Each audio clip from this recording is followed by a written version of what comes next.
अध्याय 513 मृत्यु।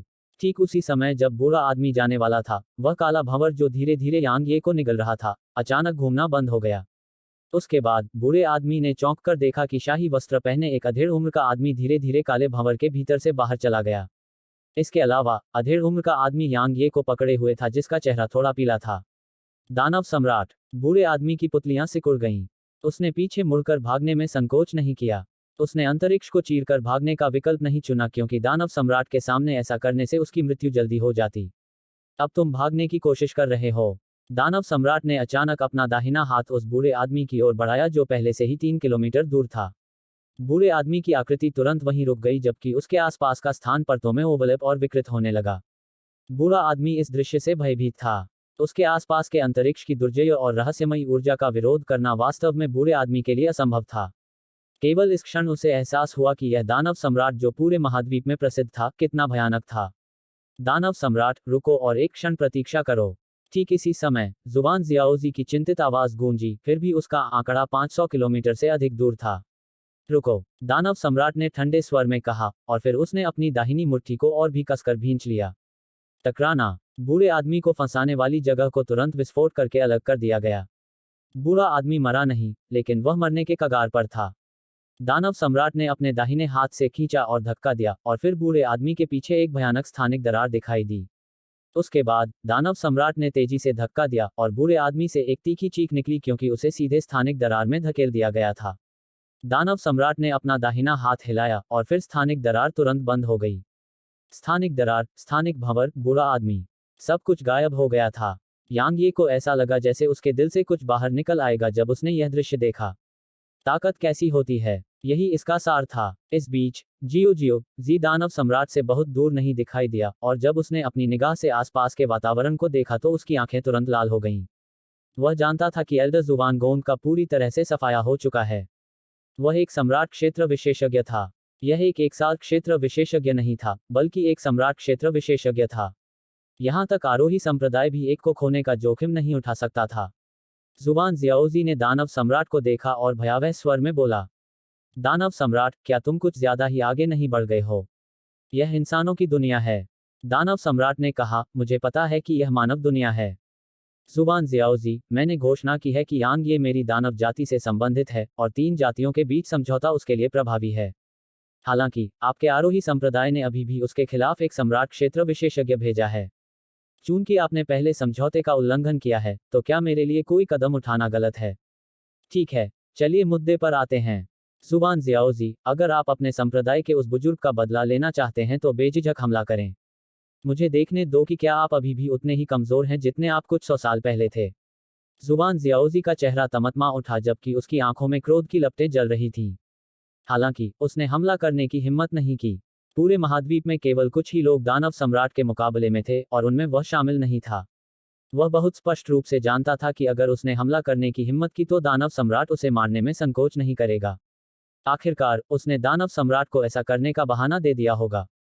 जुबान जियाओजी ने दानव सम्राट पर एक गहरी नजर डाली, और फिर उसने यांग ये पर नजर डाली, इससे पहले कि उसका आकार चमकता और मौके पर गायब हो जाता। दानव सम्राट ने चौंक कर यांग ये को देखा। उसने कहा, 9वीं लेवल की तलवार की मंशा। तुमने वास्तव में 9वीं लेवल की तलवार की मंशा प्राप्त कर ली है। वह अपने दिल में बहुत हैरान था। आखिरकार यांग ये ने कुछ समय पहले ही तलवार की मंशा का 8वां लेवल प्राप्त किया था, लेकिन अब यांग ये ने वास्तव में 9वां लेवल प्राप्त कर लिया था। क्या तलवार दाव में ऐसी प्राकृतिक प्रतिभा थोड़ी ज्यादा डरावनी नहीं है? यह तो बस किस्मत थी। यांग ये ने विनम्रता का एक दुर्लभ क्षण प्रकट किया। दानव सम्राट ने अपना सिर हिलाया और कहा, तुम मेरी कल्पना से भी ज्यादा राक्षसी प्रतिभा हो, लेकिन तुम्हारी साधना बहुत कम है। ऐसी साधना के क्षेत्र में केंद्रीय क्षेत्र अभी भी तुम्हारे लिए बहुत खतरनाक है। जैसे ही उसने कहा, दानव सम्राट ने एक क्रिस्टलीय और पारदर्शी फल निकाला, और उसने इसे यांग ये को देते हुए कहा, यह एक आत्मा फव्वारा फल है, और यह मानव गहनता के लिए बहुत फायदेमंद है। इसे खाओ। मैं इस बार इसमें तुम्हारी मदद करूंगा। क्या इससे मेरी साधना में सुधार हो सकेगा? यांग ये ने पूछा। दानव सम्राट ने सिर हिलाया और कहा, आपको किसी भी दुष्प्रभाव के बारे में चिंता करने की जरूरत नहीं है। आपकी नींव बहुत ठोस है, और आपकी गहन ऊर्जा भी बेहद सघन है। साधना के कुछ रैंकों से आगे बढ़ने की बात तो दूर, आपके लिए एक साथ दायरे में आगे बढ़ना भी कोई समस्या नहीं है। लेकिन यह आवश्यक नहीं है। यदि आप बहुत तेजी से आगे बढ़ते हैं तो आप अनुकूलन नहीं कर पाएंगे, इसलिए यह इसके लायक नहीं है। यांग ये ने एक पल भी देर नहीं की। उसने फल लिया और उसे निगल लिया। एक पल में उसके शरीर के भीतर की गहन ऊर्जा हिंसक रूप से बहने लगी। ऐसा लग रहा था जैसे उसकी गहन ऊर्जा उत्तेजित हो गई थी और यह उसकी मेरिडियन के माध्यम से पागलों की तरह बहने लगी। यांग ये जल्दी से क्रॉस लेग करके बैठ गया और इस गहन ऊर्जा को अपने शरीर के माध्यम से निर्देशित किया। दानव सम्राट ने यांग ये को देखते हुए अपनी आंखों में प्रशंसा प्रकट की। वे एक ऐसी दुनिया में थे जहां ताकत का सम्मान किया जाता था। अगर यांग ये में क्षमता नहीं होती तो वह उस दिन यांग ये को मारने में संकोच नहीं करता, भले ही अंडरटेकर यांग ये का गुरु होता। क्योंकि वह नहीं चाहता था कि उसकी बेटी किसी इंसान के साथ हो, और अगर वह इंसान ताकतवर न हो तो यह और भी बुरा होगा। सौभाग्य से, भले ही यांग ये के पास अभी भी पर्याप्त ताकत नहीं थी, यांग ये में क्षमता थी। यह यांग ये की क्षमता के बारे में विचार करने के कारण ही था कि वह यांग ये की रक्षा के लिए आगे आया था। बेशक वह जानता था कि यांग ये ठीक रहेगा भले ही वह मदद न करे। क्योंकि किसी और की तो बात ही छोड़िए, वह भी अंडरटेकर से काफी डरता था। भले ही उसने अंडरटेकर से लड़ाई नहीं की थी, लेकिन वह बहुत स्पष्ट रूप से जानता था कि अंडरटेकर की ताकत उसकी खुद की ताकत से बिल्कुल भी कम नहीं थी। यांग ये अंडरटेकर का शिष्य था, इसलिए दानव सम्राट ने यह मानने से इनकार कर दिया कि यदि यांग ये को सचमुच कोई खतरा हुआ, जिससे उसकी जान को खतरा हो, तो बूढ़ा आदमी उसकी मदद नहीं करेगा। यह बिल्कुल वास्तविक था। अगर किसी का कोई मूल्य नहीं है, तो क्या कोई उसे महत्व देगा? बाहरी व्यक्ति की तो बात ही छोड़िए, यहाँ तक कि उस व्यक्ति का अपना परिवार भी उसे महत्व नहीं देगा। धीरे धीरे समय बीतने के साथ यांग ये के इर्द गिर्द ऊर्जा का उतार चढ़ाव और भी मजबूत होता गया। अंत में यांग ये एक भंवर की तरह था, जिसके कारण असंख्य ऊर्जा की धाराएं उसकी ओर पागलों की तरह उमड़ पड़ी। ऊर्जा के उसके शरीर में प्रवेश करने के बाद यांग ये ने जल्दी जल्दी ऊर्जा को संपीड़ित और परिष्कृत किया। शुरुआत में यह कोई समस्या नहीं थी, लेकिन जैसे जैसे बाहरी दुनिया से उसमें अधिक से अधिक ऊर्जा प्रवाहित होती गई, जबकि उसके भीतर मौजूद स्पिरिट फाउंटेन फ्रूट ने निरंतर ऊर्जा उत्सर्जित की, यह उसके लिए काफी कठिन हो गया। सौभाग्य से दानव सम्राट ने महत्वपूर्ण क्षण में उसे मदद की। दानव सम्राट ने अपनी हथेली यांग ये के सिर के ऊपर रखी, और फिर ऊर्जा की एक किरण यांग ये के शरीर में धीरे धीरे प्रवाहित हुई। दानव सम्राट यांग ये की मदद कर रहा था ताकि उसके शरीर के भीतर गहन ऊर्जा को संपीड़ित किया जा सके, ताकि वह और भी अधिक सघन और शुद्ध हो जाए। ऐसे ही 2 घंटे बीत गए, और फिर यांग ये की आंखें धीरे धीरे खुलीं और उनके भीतर खुशी की गहरी अभिव्यक्ति देखी जा सकती थी। आत्मा क्षेत्र का 7वां पद। यांग ये ने उम्मीद नहीं की थी कि वह वास्तव में एक ही बार में 3 रैंक तक सुधार करेगा और आत्मा क्षेत्र की 7वीं रैंक प्राप्त करेगा। अपनी गहन ऊर्जा के वर्तमान घनत्व और मात्रा के साथ वह कम से कम 6 बार शून्य फ्लैश को घुमा सकता था। इसके अलावा यह उसकी सारी गहन ऊर्जा को समाप्त नहीं करेगा। यांग ये अपनी ताकत में सुधार महसूस करते हुए हंसने की अपनी इच्छा को रोक नहीं पाया। आपकी नींव बहुत मजबूत है और आपके भीतर की गहन ऊर्जा बहुत अच्छी तरह से संघनित है। वास्तव में आपके लिए आत्मिक क्षेत्र के 9वें रैंक तक उठना भी संभव है, लेकिन इससे आपकी गहन ऊर्जा थोड़ी कम हो जाएगी। इसके अलावा संभवतः आपकी मानसिक स्थिति में कोई दोष होगा, इसलिए आपकी साधना केवल आत्मिक क्षेत्र के 7वें रैंक तक ही सुधारी जा सकती है। साधना का ऐसा क्षेत्र आपको बिल्कुल भी प्रभावित नहीं करेगा। दानव सम्राट ने कहा, धन्यवाद सीनियर। यांग ये ने ईमानदारी से कहा, अगर उसे अपनी गहन ऊर्जा को संपीड़ित करने के लिए दानव सम्राट की मदद नहीं मिली होती, तो न केवल उसके लिए एक बार में साधना के 3 रैंकों तक आगे बढ़ना असंभव होता, बल्कि वह कोशिश करने की हिम्मत भी नहीं कर पाता। शायद एक अस्थिर नींव ने अब उसके लिए बहुत फर्क नहीं डाला, लेकिन यह उसके भविष्य के विकास के लिए बेहद घातक होगा। दानव सम्राट ने मुस्कुराते हुए कहा, मैंने अभी अभी तुम्हारी साधना की आभा को छिपा दिया है। इसलिए जब तक कि यह सम्राट क्षेत्र का विशेषज्ञ न हो, अन्यथा अन्य लोग तुम्हारी साधना के वर्तमान क्षेत्र को नहीं देख पाएंगे। हमेशा की तरह, यदि तुम अब मानव दुनिया में जीवित नहीं रह सकते, तो दानव क्षेत्र में आ जाओ। तुम्हारे पास जो शक्ति है, उससे तुम दानव क्षेत्र में भी बिना किसी बाधा के आगे बढ़ सकते हो। यांग ये ने अपना सिर हिलाया और मुस्कुराया, और फिर उसने कहा, वरिष्ठ छोटा लड़का कैसा है? जीर अभी भी अपनी विरासत प्राप्त कर रही है, लेकिन उसे जल्द ही यह काम पूरा कर लेना चाहिए। दानव सम्राट ने कहा, हालांकि मैं उसे मानव दुनिया में आने की अनुमति नहीं दूंगा। आपको पता होना चाहिए कि अगर वह मानव दुनिया में आई, तो उसकी पहचान के कारण कई लोग उसे निशाना बनाएंगे। इसके अलावा आपके पास पहले से ही पूरी दुनिया दुश्मन है, इसलिए अगर वह आपके साथ हो तो मैं वास्तव में चैन से नहीं रह सकता। यांग ये ने जोर से हंसते हुए कहा, मैं वास्तव में उसे देखने के बारे में सोच रहा था। तुम्हें मौका मिलेगा। दानव सम्राट मुस्कुराया और कहा, सबसे महत्वपूर्ण बात यह है कि जितनी जल्दी हो सके अपनी ताकत में सुधार करो और लुओ जून को संत खंडहर के भीतर विश्व चित्र प्राप्त करने से रोको। अगर वह खंडहर के भीतर विरासत या विश्वचित्र प्राप्त करता है तो यह निश्चित रूप से दक्षिणी क्षेत्र के लिए एक आपदा होगी। ठीक है, मुझे जाना होगा, या कई बूढ़ी बकरियां अब और शांत नहीं बैठ पाएंगी। मैंने तुम्हारे भीतर दानव ऊर्जा का एक निशान छोड़ा है, और अगर कोई सम्राट क्षेत्र विशेषज्ञ तुम पर हमला करता है तो मैं जल्द से जल्द वहां पहुंच जाऊंगा। जैसे ही उसने बोलना समाप्त किया, वह स्थान जहां दानव सम्राट खड़ा था विकृत हो गया, और फिर वह वहीं पर गायब हो गया। 1 साल क्षेत्र। यांग ये ने ठहाका लगाया। वह जाने ही वाला था कि अचानक उसने भौहें सिकोड़ते हुए कहा, उसने मुझे कैसे ढूंढ लिया। जैसे ही उसने बोलना समाप्त किया, यांग ये की आकृति कुछ बार झिलमिलाई और वहीं गायब हो गई। उधर घूंघट वाली महिला जो तेजी से भाग रही थी, अचानक रुक गई और फिर दूर जंगल को देखते हुए बोली, दिखाओ, शायद हम कुछ बातें कर सकें। यांग ये ने एक पेड़ के पीछे खड़े होकर भौहें सिकोड़ी। वह जानता था कि उसने उसे देख लिया है। वह इस बात को लेकर बहुत उत्सुक था कि उसने उसे कैसे देखा। इसलिए वह अपने दिल में उन सवालों को लेकर उसके सामने आया और उसने कहा, क्या चर्चा करनी है? क्या मेरे और महान हान साम्राज्य के बीच चर्चा करने के लिए कुछ बचा है? मैं वास्तव में बहुत उत्सुक हूँ। यह महान हान साम्राज्य नहीं बल्कि तीसरा राजकुमार है, घूंघट वाली महिला ने कहा। तीसरा राजकुमार? घूंघट वाली महिला ने सिर हिलाया और कहा, सम्राट के कई राजकुमार हैं और तीसरा राजकुमार उनमें से एक है। यांग ये ने कहा, क्या यह लुओ जुन और आपके महान हान साम्राज्य के सम्राट नहीं है जो अब साम्राज्य के नियंत्रण में है? यही तो हमें बात करनी है, घूंघट वाली महिला ने कहा। यांग ये ने कहा, मैं आपके तीसरे राजकुमार के इरादों को मोटे तौर पर समझती हूँ। यह कोई और नहीं बल्कि लुओ जून के सामने झुकने से इनकार करने वाला और विद्रोह करना चाहता है। तो आप सभी ऐसा करने के लिए मेरा इस्तेमाल करने का इरादा रखते हैं, है न? घूंघट वाली महिला ने कहा। लुओ जुन को नश्वर सम्राट की उपाधि मिलने के बाद राजकुमारों के बीच तथाकथित प्रतिस्पर्धा निरर्थक हो गई। सभी ने लुओ जुन को चुना, यहां तक कि सम्राट के पास भी लुओ जुन को चुनने के अलावा कोई विकल्प नहीं था। हालांकि यह साम्राज्य के कई राजकुमारों के लिए बहुत अनुचित है। चूंकि यह अनुचित है, इसलिए प्रतिरोध होगा। मेरे दुश्मन का दुश्मन मेरा दोस्त है। यांग ये, अगर आप तीसरे राजकुमार के साथ मिलकर काम करते हैं तो यह एक जीत वाली स्थिति है। ओह, यांग ये ने हंसते हुए कहा, अब मैं काफी दिलचस्पी ले रही हूँ। लेकिन मैं बहुत उत्सुक भी हूँ। तुम्हारा वह तीसरा राजकुमार मुझे क्या दे सकता है? और मुझे उसके लिए क्या करना होगा? घूंघट वाली महिला ने धीरे से अपना हाथ ऊपर उठाया और अपना घूंघट हटा दिया। उसके पीछे एक बेमिसाल खूबसूरत महिला दिख रही थी। उसने कहा, मैंने सुना है कि आपको खूबसूरत महिलाएं बहुत पसंद हैं। मुझे लगता है कि मैं खुद भी काफी खूबसूरत हूँ। तीसरे राजकुमार ने आदेश दिया था कि अगर आप उसके साथ मिलकर काम करने के लिए तैयार हो जाएं, तो मैं आपकी हो जाऊंगी। भाड़ में जाओ। यांग ये खुद को कोसने से रोक नहीं सका। कौन सा बेवकूफ मेरे बारे में अफवाहें फैला रहा है कि मुझे खूबसूरत महिलाओं का शौक है? अध्याय 514 एक सौदा। वह महिला बहुत खूबसूरत थी, और वह कम से कम उन सभी महिलाओं में शीर्ष 5 में स्थान पा सकती थी जिन्हें यांग ये जानती थी। यांग ये ने कहा, मैं मानता हूं कि तुम बहुत सुंदर हो, और कोई भी आदमी तुम्हारी सुंदरता से मोहित हो जाएगा। सबसे पहले उनके शरीर मोहित हो जाएंगे।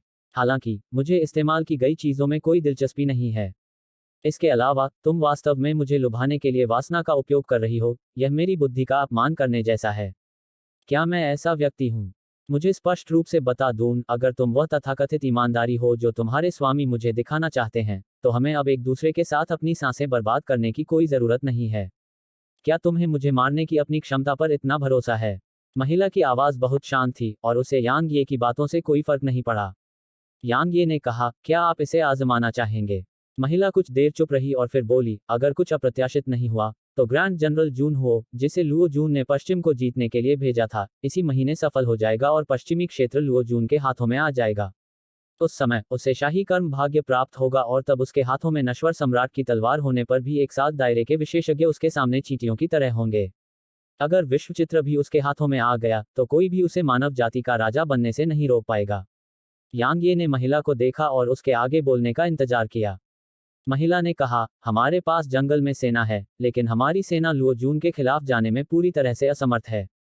क्योंकि लुओ जून के पास 5 9वीं रैंक के एक्साल्ट रियल्म विशेषज्ञ और 10 5वीं रैंक के एक्साल्ट रियल्म विशेषज्ञ थे। ये 15 एक्साल्ट रियल्म विशेषज्ञ बिल्कुल ठोस नींव वाले हैं। वे या तो लाशों के पहाड़ों पर चढ़कर अपने साधना क्षेत्र में पहुंचे हैं, या साम्राज्य के क्रूर प्रशिक्षण से विकसित हुए हैं। तुम क्या कहना चाह रहे हो? यांग ये ने कहा। महिला ने कहा, भले ही आप जंगल में पहुंच जाएं, लेकिन इतने सारे विशेषज्ञों का सामना करने पर आपके पास भागने के अलावा कोई विकल्प नहीं होगा जो लुओ जून की तरफ हैं। हमारे पास साथ मिलकर काम करने के अलावा कोई विकल्प नहीं है। साथ मिलकर काम करके ही हम लुओ जून के खिलाफ जा पाएंगे। यह हमारा एकमात्र विकल्प है क्योंकि हमारे किसी भी पक्ष की ताकत अकेले लुओ जून का विरोध करने के लिए पर्याप्त नहीं है। यांग ये ने उसकी ओर देखा और कहा, तुम्हें मेरे इरादों के बारे में पता होना चाहिए और यह लुओ जून को विश्व पोर्ट्रेट प्राप्त करने से रोकना है। दूसरे शब्दों में, हमारे उद्देश्य समान हैं भले ही हम एक साथ काम न करें। इसलिए मुझे लगता है कि तुमने मेरे साथ सिर्फ इसी के लिए काम करने के लिए नहीं कहा। मैं एक सीधा सादा व्यक्ति हूं जो झाड़ झंखाड़ में उलझना पसंद नहीं करता, समझे। तीसरे राजकुमार को आशा है कि आप उनके लिए विश्व चित्र प्राप्त करेंगे, महिला ने कहा। यांग ये दंग रह गया और फिर उसने अपना सिर हिलाया और मुस्कुराते हुए कहा, विश्व चित्र एक दाव कलाकृति है, फिर भी वह वास्तव में इसे मांगने की हिम्मत करता है। मैं वास्तव में उत्सुक हूं। आप इसके लिए मुझे किस तरह का मुआवजा देने का इरादा रखते हैं? यदि आप मुझे बताते हैं कि आप ही मुआवजा हैं, तो मैं केवल इसे हंसी में टाल सकता हूं। महिला ने कहा, वास्तव में, क्या यह सब बात करना थोड़ा जल्दबाजी नहीं है? अगर हम खुद वर्ल्ड पोर्ट्रेट प्राप्त कर लेते हैं या यह लुओ जून के हाथों में पड़ जाता है, तो हम आपसे जो भी वादा करें, वह व्यर्थ होगा। हमें अब लुओ जून को रोकने के लिए मिलकर काम करना होगा। कम से कम, हमें तब तक साथ मिलकर काम करना होगा जब तक वर्ल्ड पोर्ट्रेट का कोई मालिक नहीं मिल जाता। आप क्या सोचते हैं? हम किस पर सहयोग करेंगे? यांग ये काफी उत्सुक थी। हम दोनों लुओ जून के लिए चीजें मुश्किल बना देंगे। तुम्हें क्या लगता है? महिला ने कहा। यांग ये ने पूछा, जंगल में आपके पास कितने विशेषज्ञ हैं? महिला चुप हो गई और स्पष्ट रूप से इस बात को लेकर झिझक रही थी कि क्या उसे जवाब देना चाहिए। इस मामले में आप कितने ईमानदार हैं? यांग ये ने मजाक उड़ाया। महिला ने कहा, 2 9वीं रैंक के एक्साल्ट रियल्म विशेषज्ञ, 5 5वीं रैंक के एक्साल्ट रियल्म विशेषज्ञ और 5वीं रैंक से नीचे के 5 और एक्साल्ट रियल्म विशेषज्ञ। वह छोटा सा, यांग ये ने बिना कुछ सोचे समझे कहा और फिर उसने अपनी बात जारी रखी। लुओ जून के पास 5 9वीं रैंक के एक्साल्ट रियल्म विशेषज्ञ हैं, लेकिन आपके पास सिर्फ 2 ही हैं। क्या आप इतनी कम ताकतों के साथ उसके खिलाफ जाकर मौत को दावत नहीं दे रहे हैं? तो फिर तुम्हारा क्या? महिला ने यांग यी को देखा और कहा, तुम्हारे पास कितने हैं? यांग यी अवाक रह गया। महिला ने कहा, इन सब के बावजूद, साथ मिलकर काम करना दोनों पक्षों के लिए नुकसानदेह नहीं है ना? यांग ये कुछ देर चुप रहा और फिर बोला, एक आखिरी सवाल। मैंने अपनी आभा को छिपाने के लिए पहले से ही सभी तरह के तरीकों का इस्तेमाल किया है, और मैंने उन चीजों को भी हटा दिया है जिनका इस्तेमाल लुओ जून मुझे देखने के लिए कर रहा था। हालांकि, महान हान साम्राज्य को अभी भी मेरे ठिकाने के बारे में पता है। इसके अलावा, आप मुझे ढूंढने में भी सक्षम थे। क्या आप मुझे बता सकते हैं कि क्यों? या शायद आपके महान हान साम्राज्य के किसी सम्राट दायरे के विशेषज्ञ ने कोई कदम उठाया है? कोई भी सम्राट क्षेत्र विशेषज्ञ आपके स्थान पर नजर नहीं रख रहा है। महिला ने कहा, उत्कृष्ट हान साम्राज्य की ताकत को कम मत समझो, खासकर इसके खुफिया विभाग को। अगर वे किसी व्यक्ति के ठिकाने की जांच करना चाहते हैं, तो वे निश्चित रूप से उस व्यक्ति को खोजने में सक्षम होंगे, बशर्ते वह व्यक्ति केंद्रीय क्षेत्र में हो। क्योंकि उत्कृष्ट हान साम्राज्य के पूरे क्षेत्र में 3 जाल हैं। उन्हें स्वर्गीय जाल, सांसारिक जाल और नश्वर जाल कहा जाता है। ये 3 जाल पूरे साम्राज्य को कवर करते हैं।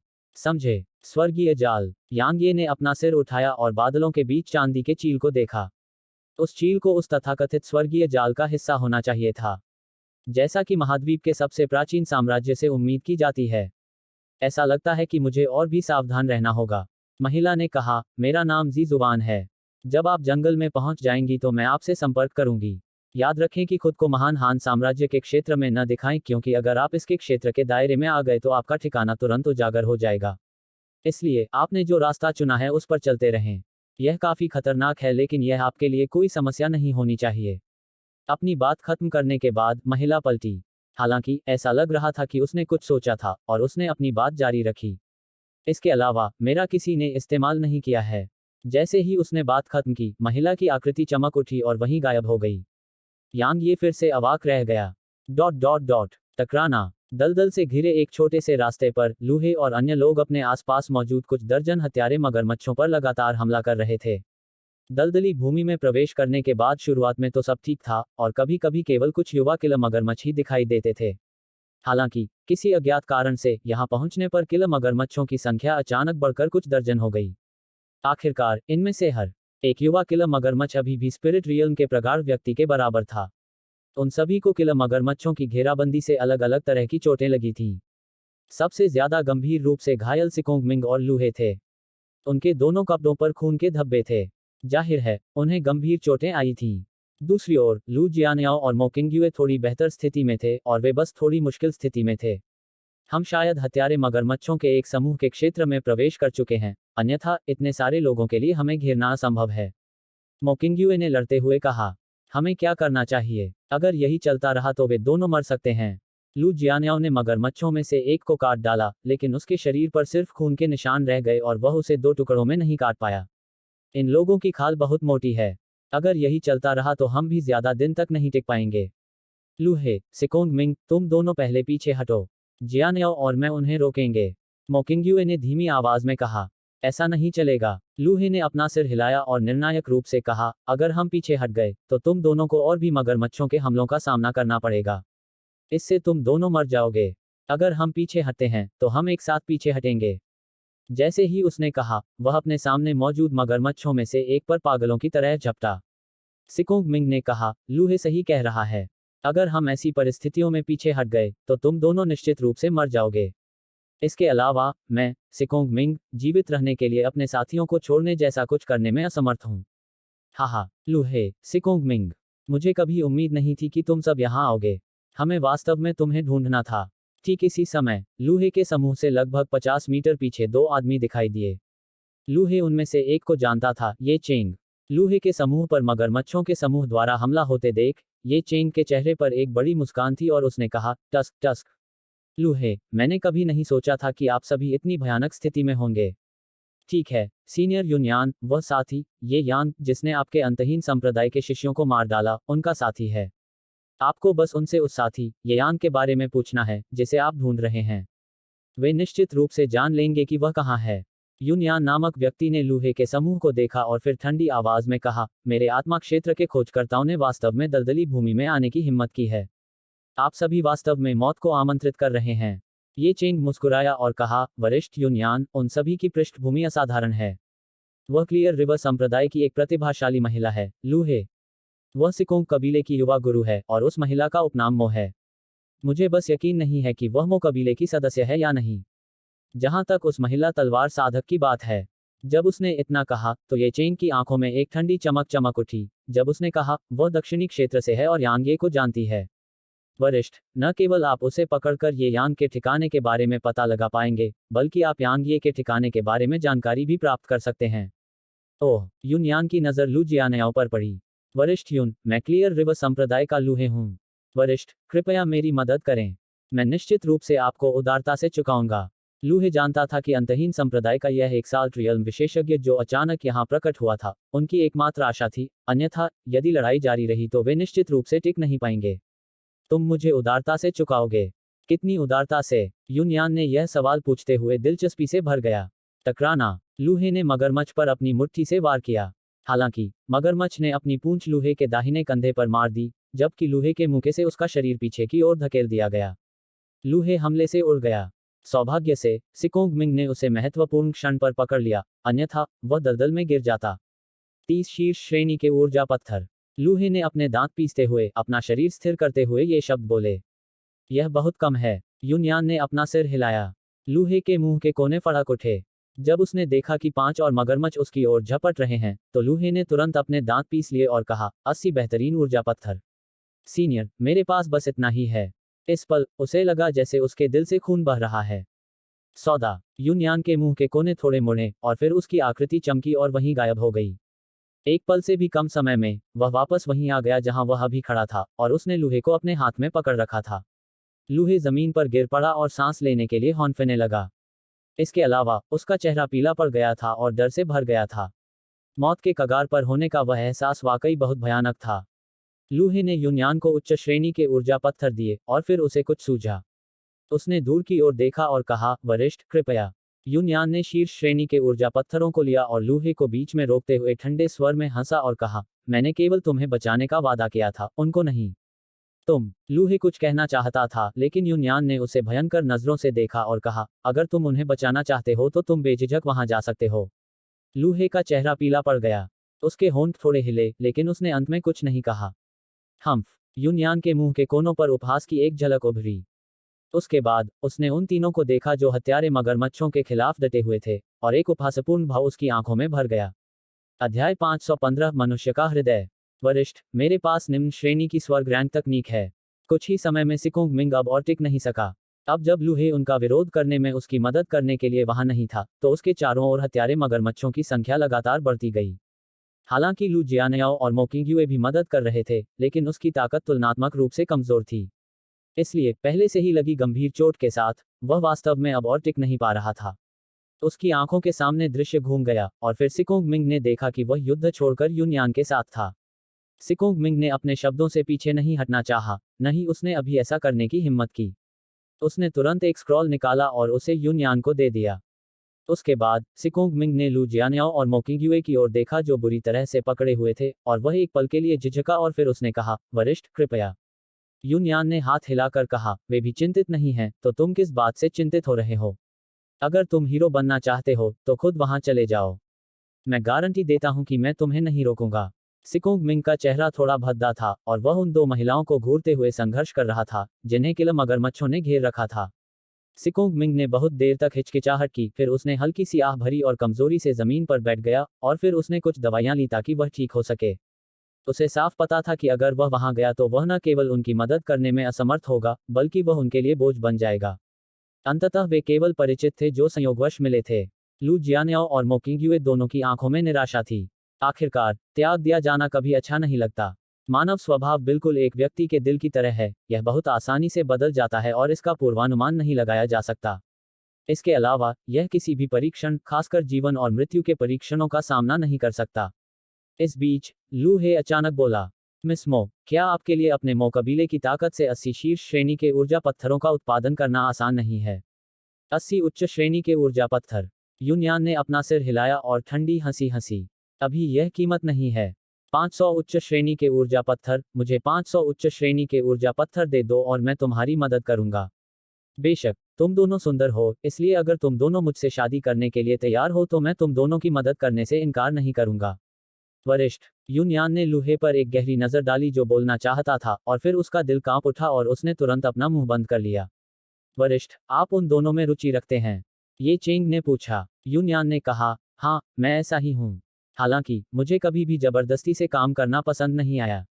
ये चेंग समझ गया कि यह सीनियर चाहता था कि वे दोनों खुद उससे भीख मांगें। इसलिए जब उसे यह बात समझ में आई तो ये चेंग ने एक शब्द भी नहीं कहा। वह बस एक तरफ हट गया और दूर की ओर देखने लगा। लू जियानयाओ ने अपनी तलवार तेजी से लहराई और उसमें से तलवार की क्यूई की धारें निकलने लगीं। हालांकि उसकी तलवार की क्यूई इन हत्यारे मगरमच्छों की सुरक्षा को भेद सकती थी, लेकिन वह उन्हें कोई घातक नुकसान नहीं पहुंचा पाए। इसके अलावा दलदल में खून की बढ़ती मात्रा और भी मगरमच्छों को अपनी ओर खींच रही थी, इसलिए वे दोनों अब और टिक नहीं पा रहे थे। किंगयू, अगर यह जारी रहा तो हम यहीं खत्म हो जाएंगे। लू जियानयाओ धीरे धीरे मोकिंग्यू की ओर बढ़ी, जबकि उसने एक गंभीर भाव प्रकट किया। मोकिंग्युए की अभिव्यक्ति भी अत्यंत गंभीर थी। मगरमच्छों की संख्या न केवल बढ़ रही थी, बल्कि वे और अधिक पागल होते जा रहे थे। वे दोनों व्यावहारिक रूप से अपनी सीमा पर थे, जबकि उनके भीतर की गहन ऊर्जा सूखने के कगार पर थी। इसलिए उन दोनों को हत्यारे मगरमच्छों द्वारा फाड़कर खा जाने में अधिकतम 10 मिनट लगेंगे। जब मोकिंग्युए ने यह सोचा तो उसकी आंखों में एक उग्र भाव चमक उठा, और उसने कहा, जियानयाओ, मेरे पास आओ और मेरी रक्षा करो।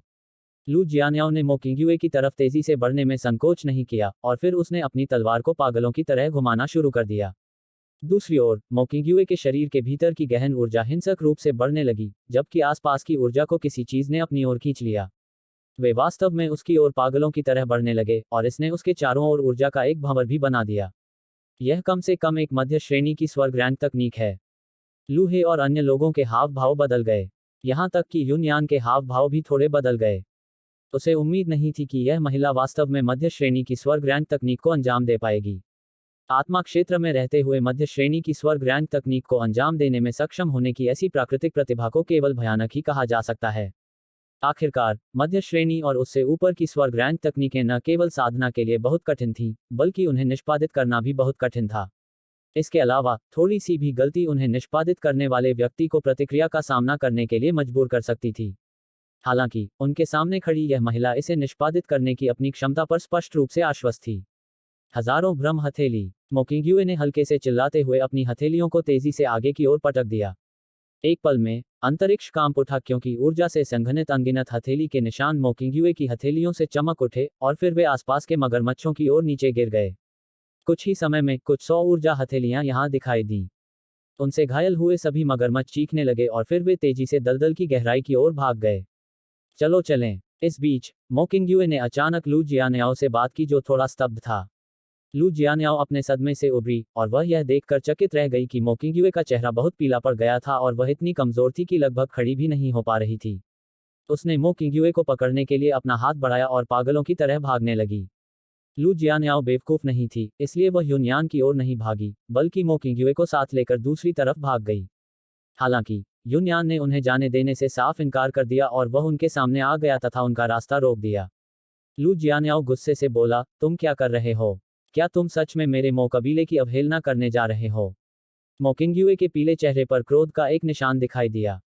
मो कबीला, यूनयान ने ठंडे स्वर में कहा, युवा मिस मो, मैं स्वाभाविक रूप से आपके मो कबीले को अपमानित करने की हिम्मत नहीं कर सकता।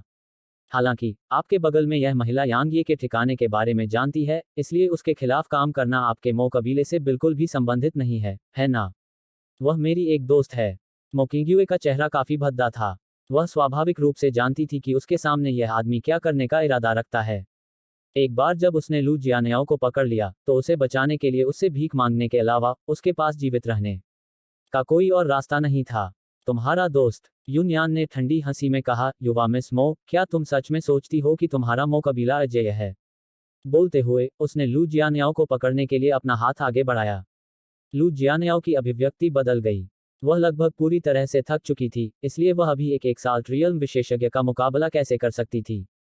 जब उसने देखा कि वह हाथ उसकी ओर आ रहा है, तो वह विरोध करना चाहती थी, लेकिन वह ऐसा करने में असमर्थ थी। स्विश, हवा के फटने की आवाज गूंज उठी। उसके बाद लू जियानियाओ के सामने एक आकृति प्रकट हुई। यह कोई और नहीं बल्कि यांग ये था, जो यहां भागकर आया था।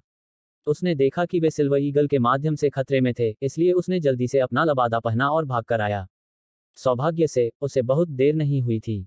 उसके मुंह के कोनों पर एक क्रूर अभिव्यक्ति उभरी जब उसने उस हाथ को देखा जो उसकी ओर बढ़ रहा था, और फिर उसने उस पर अपनी मुट्ठी पटक दी। टकराना, जब यांग ये की मुट्ठी उसके हाथ पर लगी तो एक जबरदस्त ताकत ने उस पर हमला कर दिया, और इससे यूनयान की अभिव्यक्ति हिंसक रूप से बदल गई, जबकि वह 20 कदम पीछे हट गया।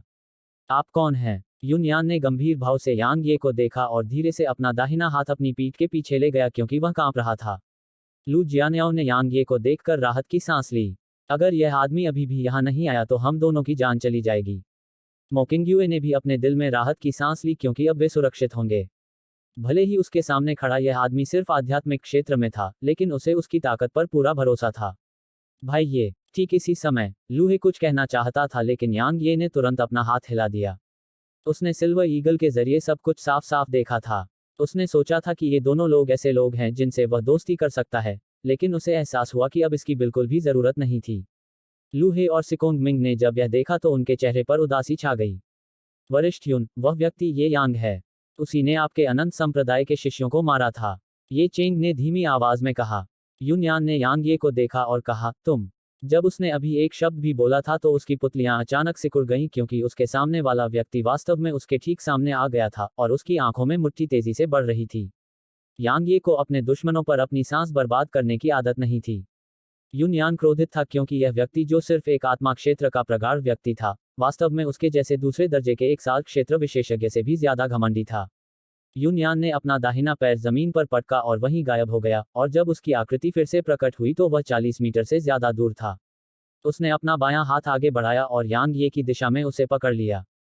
स्थानिक पिंजरा, यांग ये का शरीर थोड़ा रुक गया, लेकिन अचानक उसने अपनी मुट्ठी मोड़ ली।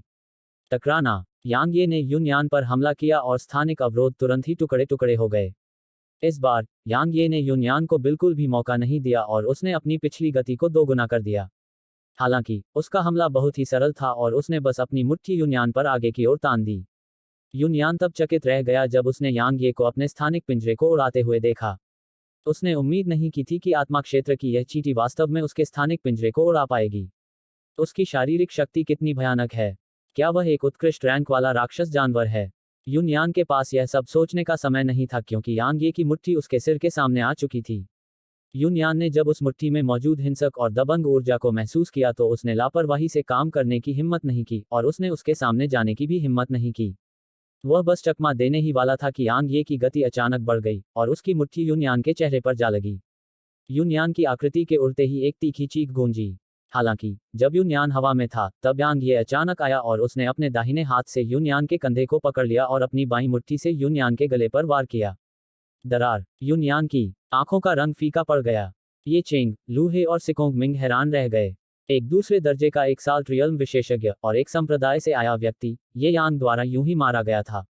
इसके अलावा उसके पास व्यवहारिक रूप से लड़ने की बिल्कुल भी ताकत नहीं थी। क्या वह अफवाह वाला मार्शल गॉड हो सकता है?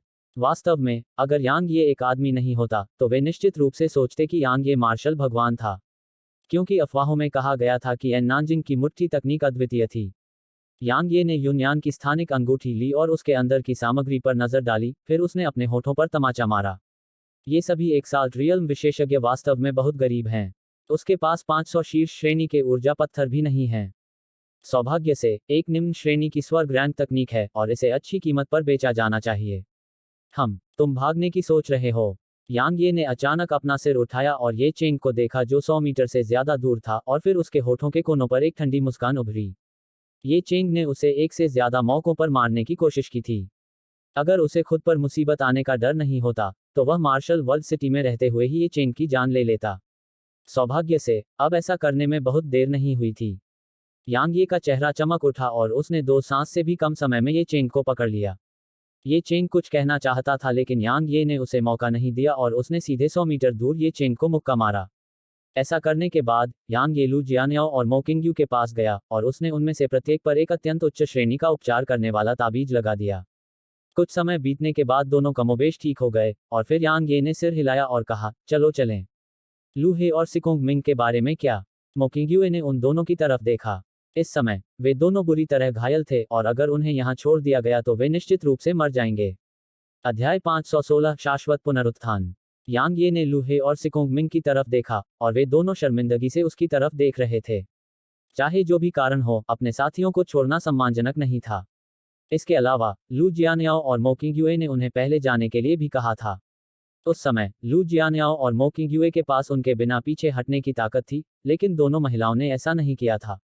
हालांकि उन दोनों ने ऐसा किया था, लेकिन कुछ ही समय में जीने की उनकी इच्छा ने उस शर्मिंदगी पर विजय पा ली जो उन्होंने महसूस की थी, और लू हे ने कहा, भाई सिकोंग और मैंने ऐसा करके गलती की और हम माफी मांगते हैं। हम भाई ये से हमें सेंट रूइंस में ले जाने के लिए नहीं कहते हैं और हम केवल यही उम्मीद करते हैं कि भाई यांग हमारे पिछले रिश्ते के लिए हमें मार्शल वर्ल्ड सिटी वापस भेज देंगे। सिकोंग मिंग ने भी बात की। भाई ये हमारे काम वाकई अमानवीय थे, लेकिन जब हम ऐसी परिस्थितियों का सामना कर रहे थे तो हमारे पास कोई और विकल्प नहीं था। अगर हम पीछे नहीं हटते तो हम मिस लू और मिस मो के लिए बोझ बन जाते। इसके विपरीत छोड़ने से उन दोनों पर दबाव भी कम हो गया। मुझे लगता है कि ऐसी स्थिति का सामना करने पर कोई भी हमारे जैसा ही विकल्प चुनेगा। यांग ये ने अपना सिर हिलाया और कहा, हर एक व्यक्ति की अपनी पसंद होती है। आप दोनों की भी अपनी पसंद है और मुझे इसमें हस्तक्षेप करने या यह कहने का कोई अधिकार नहीं है कि यह गलत था। हालांकि चूंकि आपने वह विकल्प चुना है तो आपको उसके परिणामों का सामना करना होगा। आपने अभी उन्हें छोड़ने का फैसला किया है, इसलिए मैं भी अब आप दोनों को छोड़ने का फैसला कर रहा हूं। यह बहुत उचित है। यांग ये ऐसा व्यक्ति नहीं था जो नैतिकता का इस्तेमाल दूसरों से अनुचित मांग करने के लिए करता। उनकी पसंद के बारे में कुछ भी नहीं कहा जा सकता था। हालांकि यह वैसा ही था जैसा उसने कहा था, हर एक व्यक्ति को अपनी पसंद के परिणाम और जिम्मेदारी को भुगतना पड़ता है। यांग ये की आवाज सुनकर सिकोंग मिंग और लू हे के चेहरे और भी पीले पड़ गए। वे कुछ कहना चाहते थे लेकिन यांग ये पहले ही दोनों महिलाओं को अपने साथ खींचता हुआ चला गया था। उनकी आंखों में भय धीरे धीरे आक्रोश में बदल गया। उसके लिए हमें मार्शल वर्ल्ड सिटी में वापस ले जाना बेहद आसान है। कितना निर्दयी आदमी है। सोचिए कि मैं अपने चाचा से उसके लिए विनती करने के लिए सिटी गवर्नर एस्टेट भी गया था। अगर मुझे पता होता कि वह इतना बेरहम और निर्दयी आदमी है तो मैं अपने चाचा से उसे मार्शल वर्ल्ड सिटी में ही मार डालने के लिए कहता। सिकोंग मिंग ने गुस्से से दहाड़ लगाई। लू हे की आंखों में आक्रोश और भी गहरा होता गया जब उसने देखा कि उनकी आकृतियां उसकी दृष्टि के क्षेत्र से गायब हो गई हैं। लेकिन कुछ ही समय में उसके पास यांग ये के प्रति आक्रोश महसूस करने का कोई समय नहीं था, क्योंकि मोकिंगयुए की स्वर्ग रैंक तकनीकों से डरकर भागे हुए हत्यारे मगरमच्छ वास्तव में एक बार फिर वापस आ गए थे। उनमें से कुछ यांग ये के समूह के पीछे चले गए, लेकिन अभी भी कुछ ऐसे थे जो उसकी और सिकोंग मिंग की ओर तैर रहे थे। भाई लू, हमें क्या करना चाहिए? सिकोंग मिंग ने भयभीत स्वर में कहा। लोग आमतौर पर अपना एक ऐसा पक्ष प्रकट करते हैं जिसे देखकर उन्हें भी मौत का सामना करने पर शर्मिंदगी महसूस होती है। मगरमच्छों को देखते हुए लूहे की आंखों में एक क्रूर भाव उभर आया। वह एक पल के लिए झिझका, फिर अचानक उसने सिकोंगमिंग के कंधे को पकड़ लिया और सिकोंगमिंग के पेट पर लात मारी। इससे पहले कि सिकोंगमिंग उसका विरोध कर पाता, उसने सिकोंगमिंग को मगरमच्छों के समूह में फेंक दिया। हम दोनों में से किसी एक का मरना दोनों के मरने से बेहतर है। भाई सिकोंग, चिंता मत करो, मैं तुम्हारा बदला लूंगा। जैसे ही उसने बोलना समाप्त किया, लूहे पलटा और भाग गया जबकि मगरमच्छ सिकोंगमिंग की ओर खींचे चले गए। आह, लूहे, मैं मरने के बाद भी तुम्हें कभी माफ नहीं करूंगा। उसकी आवाज कुछ ही पलों में गायब हो गई। कभी कभी जब किसी व्यक्ति को मृत्यु का सामना करना पड़ता है तो उसकी क्षमता की सीमाएं लगातार नवीनीकृत होती रहती हैं। चीख। ठीक इसी समय अचानक बादलों के ऊपर से एक तीखी चीख गूंजी और फिर बादलों से दो सुनहरी रोशनी की किरणें नीचे उतरी। यह तुरंत लूहे के ऊपर पहुंची, जो कि हत्यारे मगरमच्छों के इलाके से भाग निकला था। नहीं, लूहे ने पागलों की तरह दहाड़ते हुए सुनहरी रोशनी की किरणों को देखा और ये उसके अंतिम शब्द थे। टकराना। सुनहरी रोशनी लूहे के शरीर पर पड़ी और वह तुरंत नष्ट हो गया। Dot dot dot. रात। आकाश में चांद चमक रहा था, जबकि रात्रि के अंधेरे में केवल कुछ तारे ही दिखाई दे रहे थे और उनसे हल्की चांदी जैसी चमक निकल रही थी। दलदली भूमि ठंड से ढकी हुई थी। यांग यी और अन्य लोगों ने अपनी यात्रा जारी रखने का निर्णय नहीं लिया था, क्योंकि यदि वे रात में दलदली भूमि से होकर यात्रा करने का प्रयास करते, जो कि हत्यारे मगरमच्छों का घर था, तो वे निश्चित रूप से मौत को आमंत्रित कर रहे होते। ये यांग, क्या हम वाकई अपनी ताकत से इस दलदल से होकर निकल सकते हैं?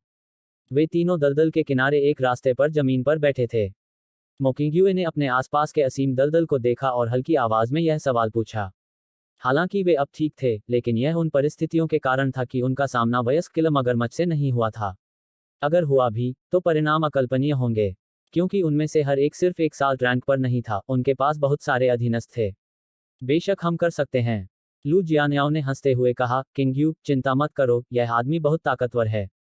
हमारे साथ होने पर खूनी मगरमच्छ कुछ भी नहीं है।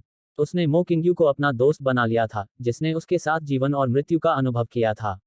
यांग यी के मुंह के कोने हिलने से नहीं बच सके, जबकि वह बगल में साधना कर रहा था। क्या ऐसा है? मो किंगयू ने यांग ये की ओर देखा और हल्की आवाज में बोला। बेशक, लू जियान्याओ ने कहा, मेरा विश्वास करो, उस राक्षसी महिला एन नानजिंग के अलावा मानव दुनिया में युवा पीढ़ी में कोई भी उसका मुकाबला नहीं कर सकता है। तो फिर यांग ये के बारे में क्या? यांग ये, क्या यांग ये नहीं है? खांसी। लू जियान्याओ को अचानक खांसी ने टोका। लू जियान्याओ ने यांग ये की याद सुनकर शर्मिंदगी से मुस्कुरा दी। वह स्वभाव से स्पष्टवादी थी और लगभग कह ही चुकी थी कि यांग यही ये यांग है।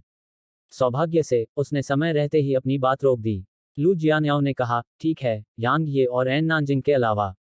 ओह, मो किंगयू ने चुप होने से पहले यांग ये की ओर देखा। यांग ये ने लू जियान्याओ को गुस्से से देखा। क्या वह परिणामों की और भी अधिक परवाह कर सकती है? वह अपनी बुद्धिमत्ता के स्तर के साथ दक्षिणी क्षेत्र से यहां तक कैसे आई? टकराना। अचानक दूर से गड़गड़ाहट की आवाज गूंजने लगी। लू जियान्याओ और मो किंगयू के हाव भाव बदल गए। यांग ये ने कहा, चिंता मत करो, कुछ किलोमीटर दूर कोई किलर मगरमच्छों से लड़ाई कर रहा है। इसका हमसे कोई लेना देना नहीं है, इसलिए बस आराम करो। कोई मगरमच्छों से लड़ रहा है। लू जियान्याओ ने जब यह सुना तो वह तुरंत दिलचस्पी लेने लगी और उसने अपनी तलवार ली और कहा, चलो जल्दी से वहां चलते हैं। केंद्रीय क्षेत्र में पहुंचने के बाद उसे युद्ध में रुचि पैदा हो गई, क्योंकि युद्ध के दौरान वह अपनी ताकत को बेहतर बना सकती थी। हम वहां क्यों जाएंगे? यांग ये यह सवाल पूछे बिना नहीं रह सका। बेशक मदद करने के लिए। लू जियान्याओ ने ऐसे कहा जैसे यह स्वाभाविक बात हो।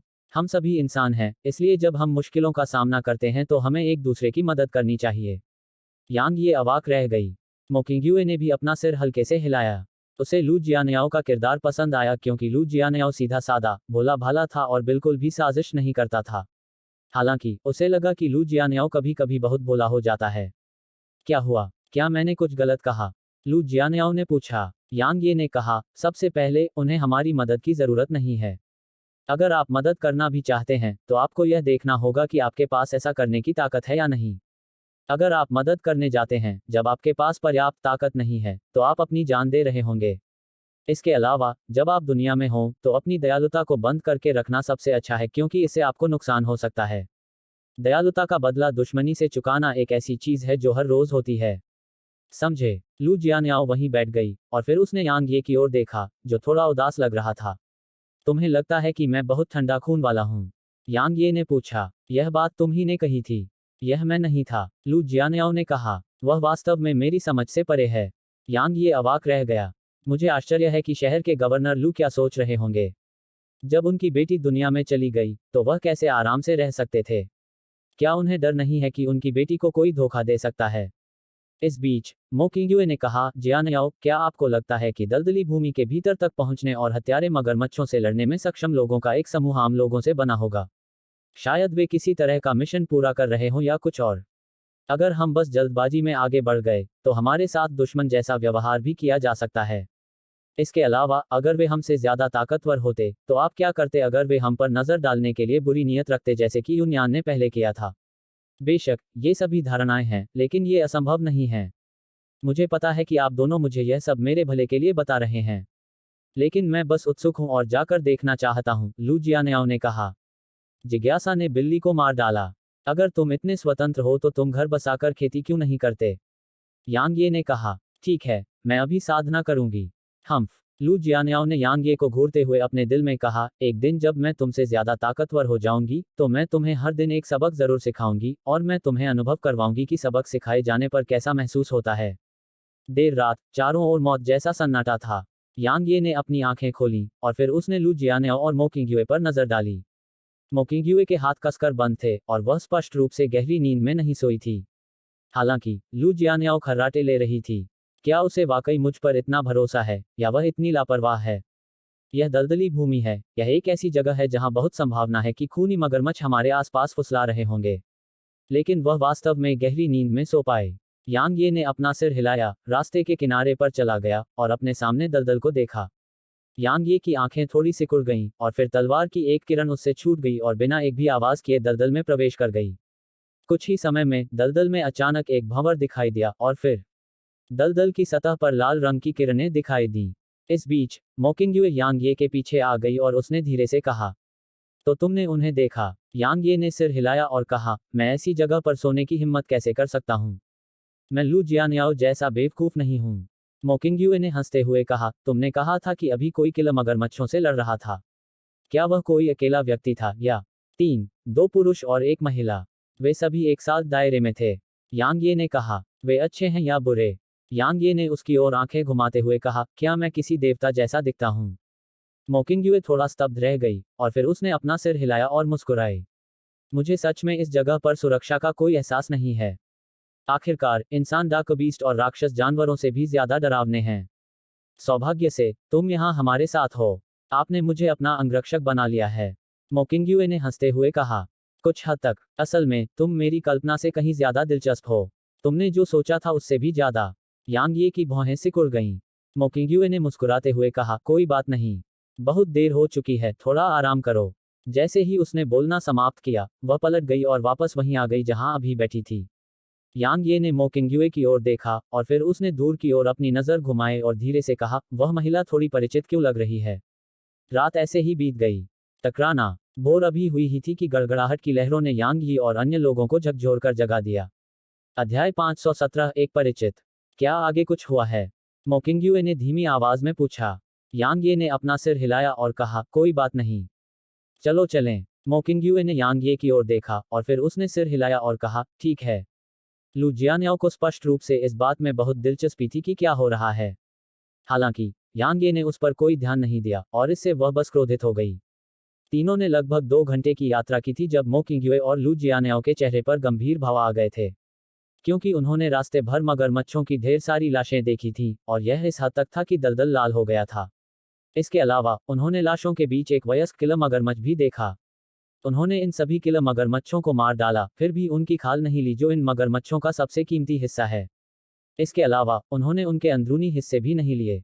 वे निश्चित रूप से कुछ और चाहते हैं, मो किंगयुए ने धीमी आवाज में कहा। क्या इस दलदल में कोई खजाना छिपा है? लू जियानयाओ की आंखें चमक उठीं। मो किंगयुए ने अपना सिर हिलाया और कहा, मुझे नहीं पता। हालांकि सावधान रहना सबसे अच्छा है। हम तीनों केवल आध्यात्मिक क्षेत्र में हैं और हम एक साथ क्षेत्र के विशेषज्ञों की नज़र में चींटियां हैं। उनकी थोड़ी सी भी बुरी मंशा हमारे लिए दुर्भाग्य का कारण बन सकती है। भाई ये हम कोई दूसरा रास्ता क्यों नहीं अपनाते? यांग ये ने कहा, कोई दूसरा रास्ता नहीं है। भले ही यह रास्ता किनारे से निकलता हो, लेकिन ये सभी रास्ते बंद हैं। चिंता मत करो, हम बस गुजर रहे हैं और कुछ और नहीं चाहते। इसलिए वे शायद हमसे परेशानी की तलाश नहीं करेंगे, अन्यथा वे अब तक हमारी तलाश में आ गए होते। मो किंगयुए ने आश्चर्य से कहा, उन्होंने हमें देख लिया है। यांग ये ने सिर हिलाया। कल रात, तो शायद उनका हमारे प्रति कोई बुरा इरादा नहीं है। मोकिंग्युए ने धीरे से कहा, अन्यथा उन्हें कल रात हमला कर देना चाहिए था।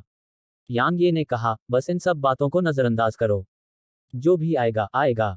चलो गति बढ़ाएं। अचानक उन तीनों ने चलना बंद कर दिया क्योंकि उनके आसपास का दलदल हिलने लगा था। उसके बाद उनकी दृष्टि के क्षेत्र में कई मगरमच्छ दिखाई दिए। मगरमच्छों ने उनकी दृष्टि के क्षेत्र को भर दिया, जिससे उनके हाव भाव बदल गए। हालांकि वे इन मगरमच्छों के निशाने पर नहीं थे और सभी मगरमच्छ पागलों की तरह आगे बढ़ रहे थे।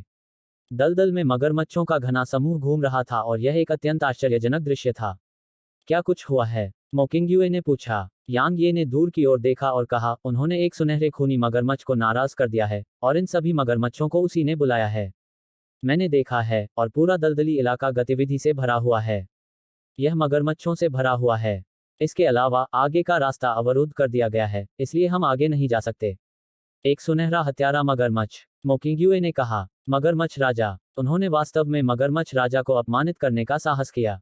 मगरमच्छ राजा, लू जियानियाओ ने पूछा। क्या यह बहुत भयानक है? यह एक साथ दायरे के 9वें रैंक पर एक मानव प्रोफोथ के बराबर है। मोकिंग्युए ने एक गंभीर भाव से कहा।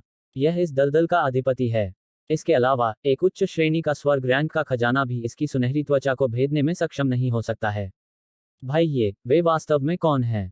उन्होंने वास्तव में मगरमच्छ राजा को अपमानित करने का साहस किया। यांग ये एक पल के लिए चुप हो गया और फिर बोला, वे इंसान नहीं लगते।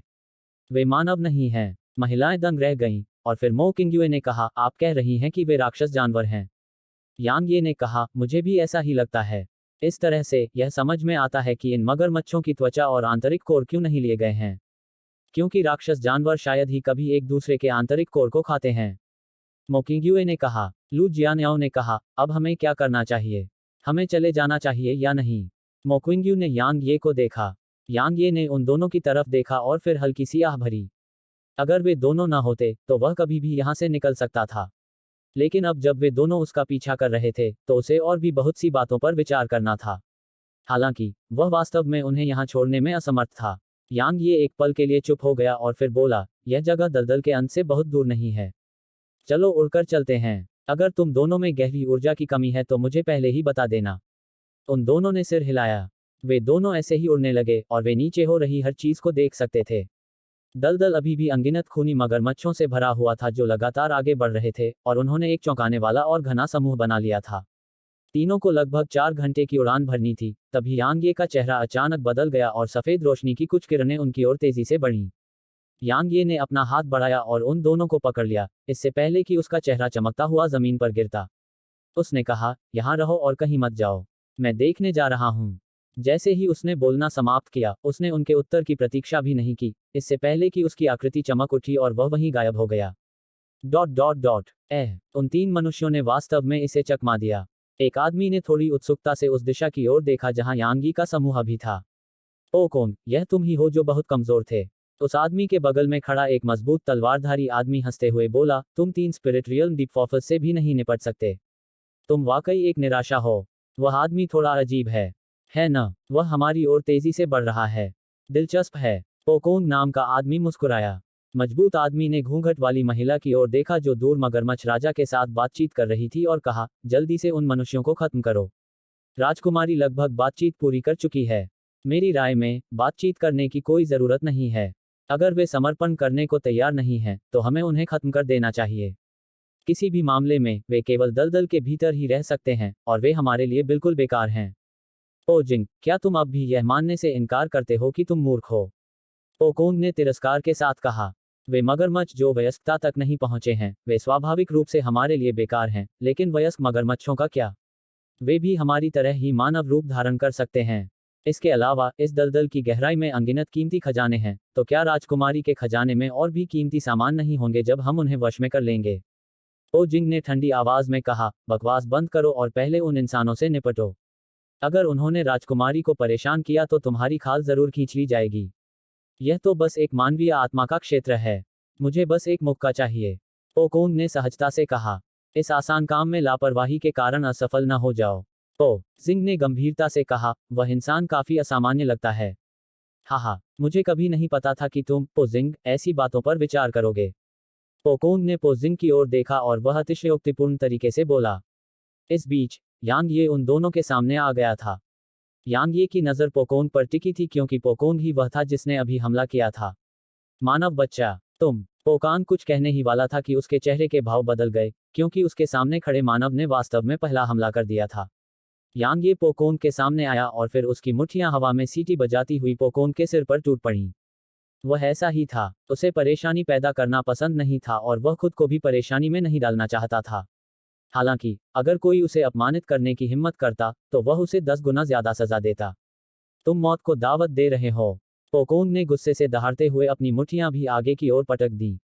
वह एक राक्षस जानवर था, इसलिए उसका भौतिक शरीर एक इंसान के भौतिक शरीर से कहीं बेहतर था, और वह एक एक्साल्ट्रियल राक्षस जानवर भी था, जबकि उससे पहले वाला इंसान सिर्फ आत्मा के दायरे में था। इसलिए उसे लगा कि यह इंसान उसके खिलाफ जाकर मौत को दावत दे रहा है। टकराना। उनकी मुट्ठियां जोर से टकराईं और फिर पोकोंग का हाव भाव बदल गया, क्योंकि उस इंसान की मुट्ठियों के संपर्क में आने पर उसके हाथ वास्तव में हिंसक रूप से कांपने लगे और सुन्न हो गए। इसके अलावा यांग यी की मुट्ठियों में मौजूद जबरदस्त ताकत ने उसे 10 कदम पीछे हटने पर मजबूर कर दिया। यांग यी के हाथ भी थोड़े सुन्न हो गए थे, लेकिन यह ठीक था क्योंकि इससे उसकी लड़ाकू ताकत पर कोई असर नहीं पड़ा। उसका चेहरा चमक उठा और वह एक बार फिर पोकोंग के सामने आ गया, इससे पहले कि वह अपनी मुट्ठियां फिर से आगे की ओर पटक देता। पोकोंग की आंखों में एक क्रूर भाव की झलक उभरी क्योंकि उसे वास्तव में एक इंसान की मुट्ठियों से सीधे टकराने से नुकसान उठाना पड़ा था। इसके अलावा वह इंसान सिर्फ एक आत्मा के दायरे का व्यक्ति था। यह उसके लिए एक असाधारण अपमान था। मर जा मानव। पोकोंग ने अचानक अपनी मुट्ठियां आगे की ओर पटक दी, और इस बार उसने बिल्कुल भी पीछे नहीं हटे क्योंकि वह इस मानव को चकनाचूर कर देना चाहता था। हालांकि जब वे कुछ और बार टकराए तो उसने देखा कि इस मानव की शारीरिक शक्ति भयानक हद तक मजबूत थी, और यह वास्तव में उसके जैसे एक उच्च श्रेणी के राक्षस जानवर से कम नहीं थी। क्या यह मानव वास्तव में एक राक्षस जानवर नहीं है? पो जिंग ने जब देखा कि पोकोंग धीरे धीरे एक वंचित अवस्था में जा रहा है, तो वह भौंचक्का रह गया और फिर उसने देखना बंद कर दिया। उसका चेहरा चमक उठा और उसने यांग ये की ओर विस्फोटक तरीके से गोली चलाई। यांग ये ने जब देखा कि पो जिंग उस पर पीछे से हमला कर रहा है तो वह भौंचक्का रह गया। उसने पोकोंग को एक ही मुक्का मारकर पीछे धकेल दिया और फिर फ्रॉस्टलाइट अपनी हथेली के एक झटके से प्रकट हुआ। उसके बाद उसने अपनी तलवार तेजी से घुमाई और पो जिंग की कृपाण पर वार किया। झनकार। फ्रॉस्टलाइट ने पो जिंग की कृपाण को सीधे चीर दिया। इस दृश्य ने पो जिंग को चकित कर दिया। उसने उम्मीद नहीं की थी कि इस इंसान की तलवार वास्तव में इतनी आसानी से उसकी कृपाण को 2 टुकड़ों में काट देगी। इसलिए वह तुरंत 40 मीटर दूर चला गया। पोकोंग चिल्लाया, आप कौन हैं? यांग ये ने पलटकर पोकोंग को देखा और कहा, मैं बस एक राहगीर था जो आप सभी को नाराज नहीं करना चाहता था, लेकिन आपने मुझे नाराज कर दिया।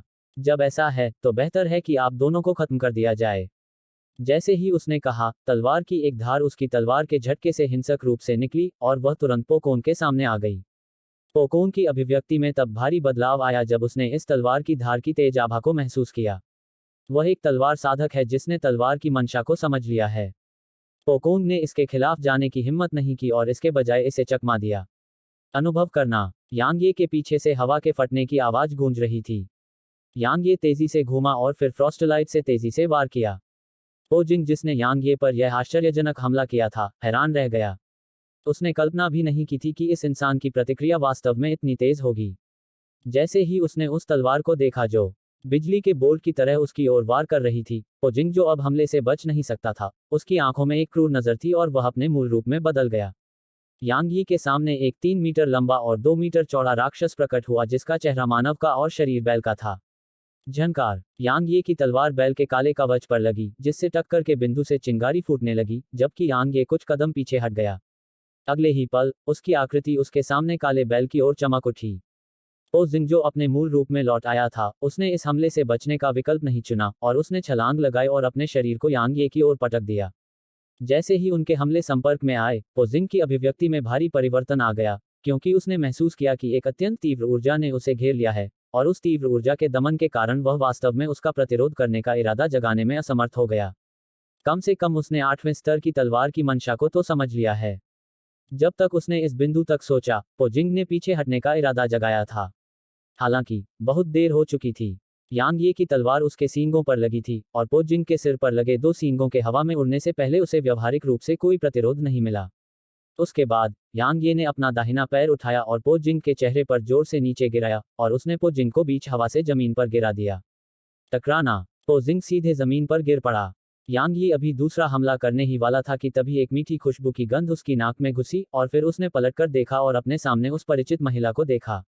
महिला की खूबसूरत भौहें थोड़ी सिकुड़ी हुई थीं।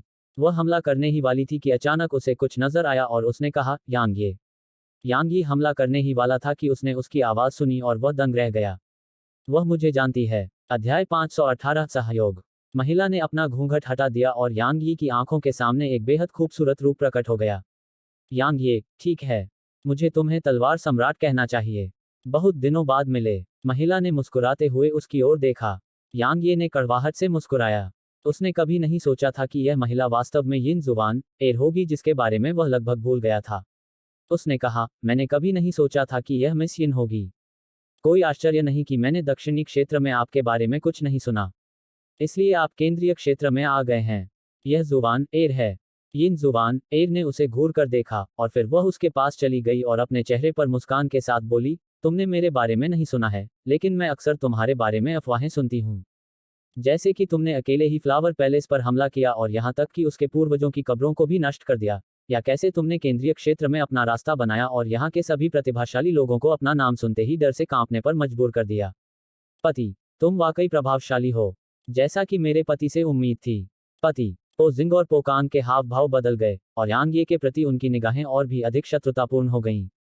यांग ये के मुंह के कोने फड़क उठे जब उसने कहा, मिस यिन, हमारे बीच कोई रिश्ता नहीं है ना?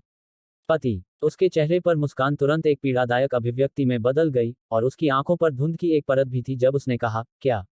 उस दिन आपने मेरे पिता से क्या वादा किया था? आपने वादा किया था कि आप मेरी अच्छी देखभाल करेंगे। क्या? तो अब जब आपके पास तलवार संप्रदाय का सुकिंगशी है तो आप मुझे भूल गए हैं। आप कितने विश्वासघाती हैं। पो जिंग और पोकोंग ने यिन जुवान एर को इस तरह से काम करते हुए देखकर अपनी आंखें चौड़ी कर लीं और उनके जबड़े लगभग जमीन पर आ गए। क्या यह वही राजकुमारी है जो आमतौर पर तेजी से और निर्णायक रूप से काम करती है और दूसरों पर एक नजर भी नहीं डालती? यांग ये की पलकें झपकने लगी जब उसने उसके द्वारा प्रकट किए गए दयनीय रूप को देखा और उसके शरीर में इच्छा की एक किरण उठी। सौभाग्य से, उसके पास प्रबुद्ध तलवार हृदय था और उसने जल्दी से उसे दबा दिया और फिर अपना सिर हिलाया और कहा, मिस यिन, क्या हम सामान्य रूप से बात कर सकते हैं? मैं मानता हूं कि आप बहुत सुंदर हैं और आपकी प्रलोभन तकनीक पहले से भी बेहतर है।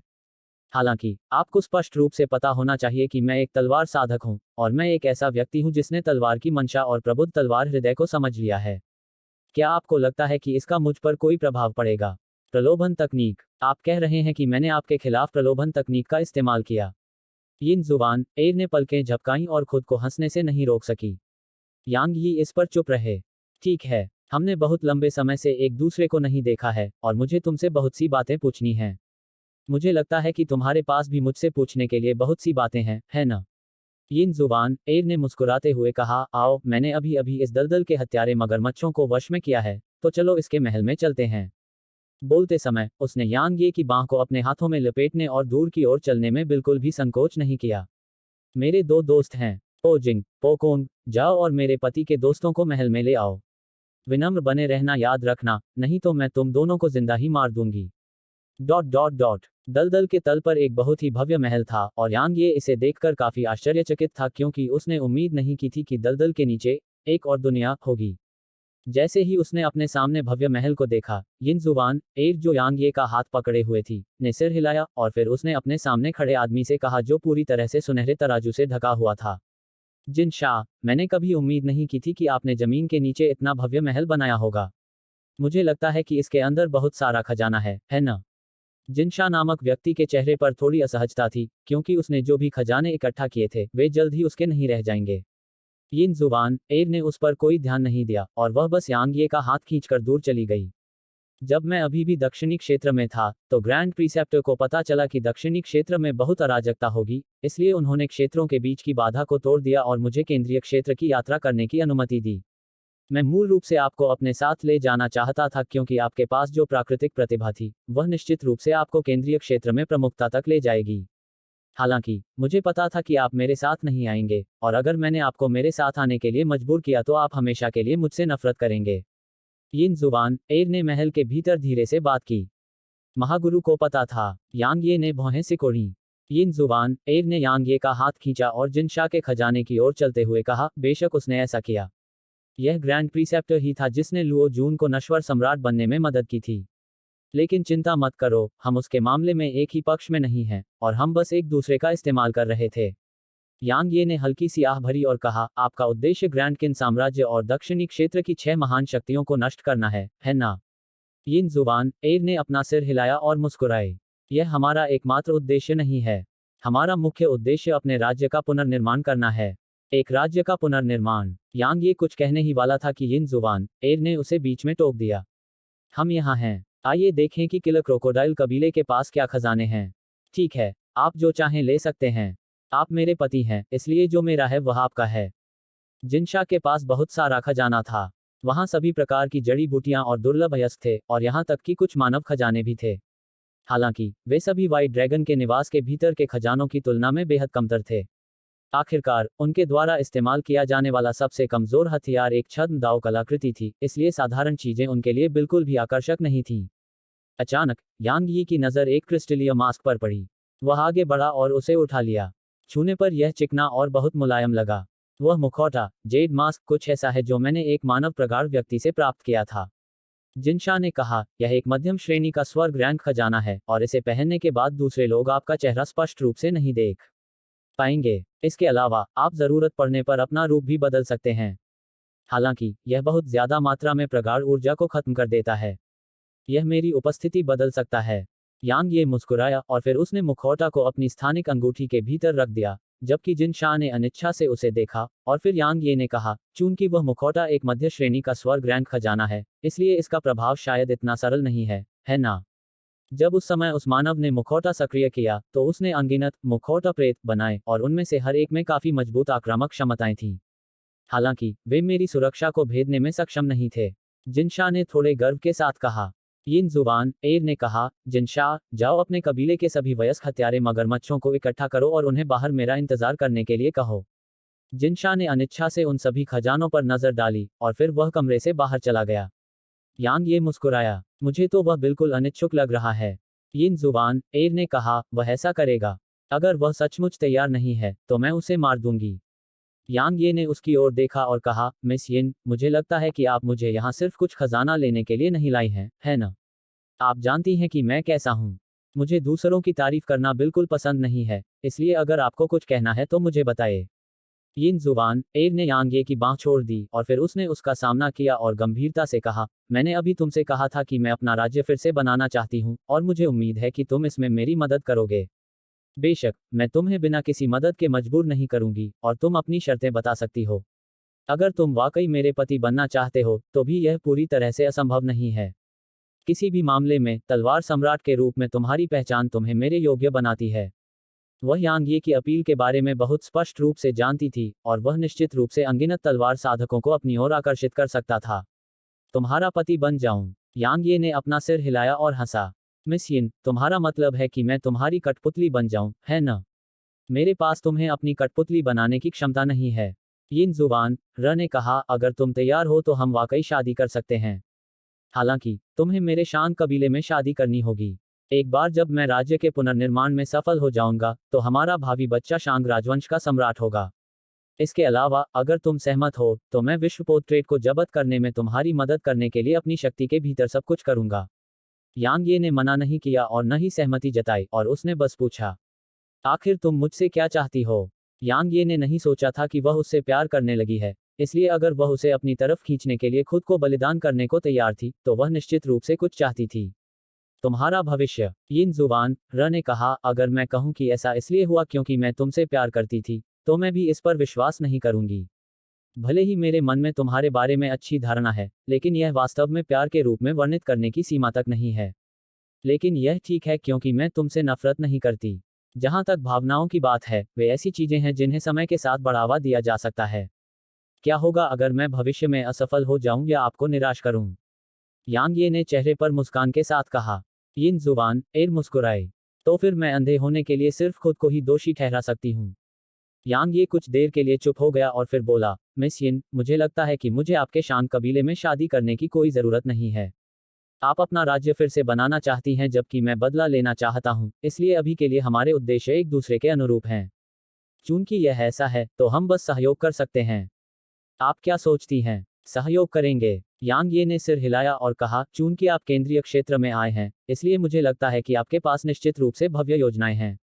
अगर मैं गलत नहीं हूं, तो आप अपने राज्य का पुनर्निर्माण केंद्रीय क्षेत्र में करना चाहते हैं, न कि दक्षिणी क्षेत्र में, है न?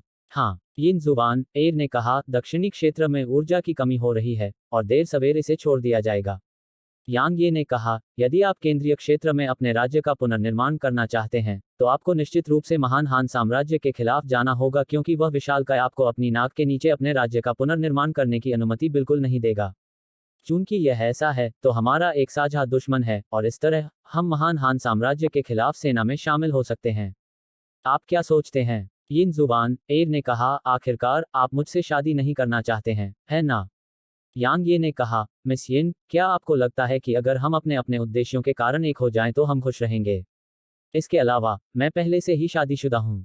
मैंने तुमसे कहा था कि हम धीरे धीरे अपने रिश्ते को आगे बढ़ा सकते हैं।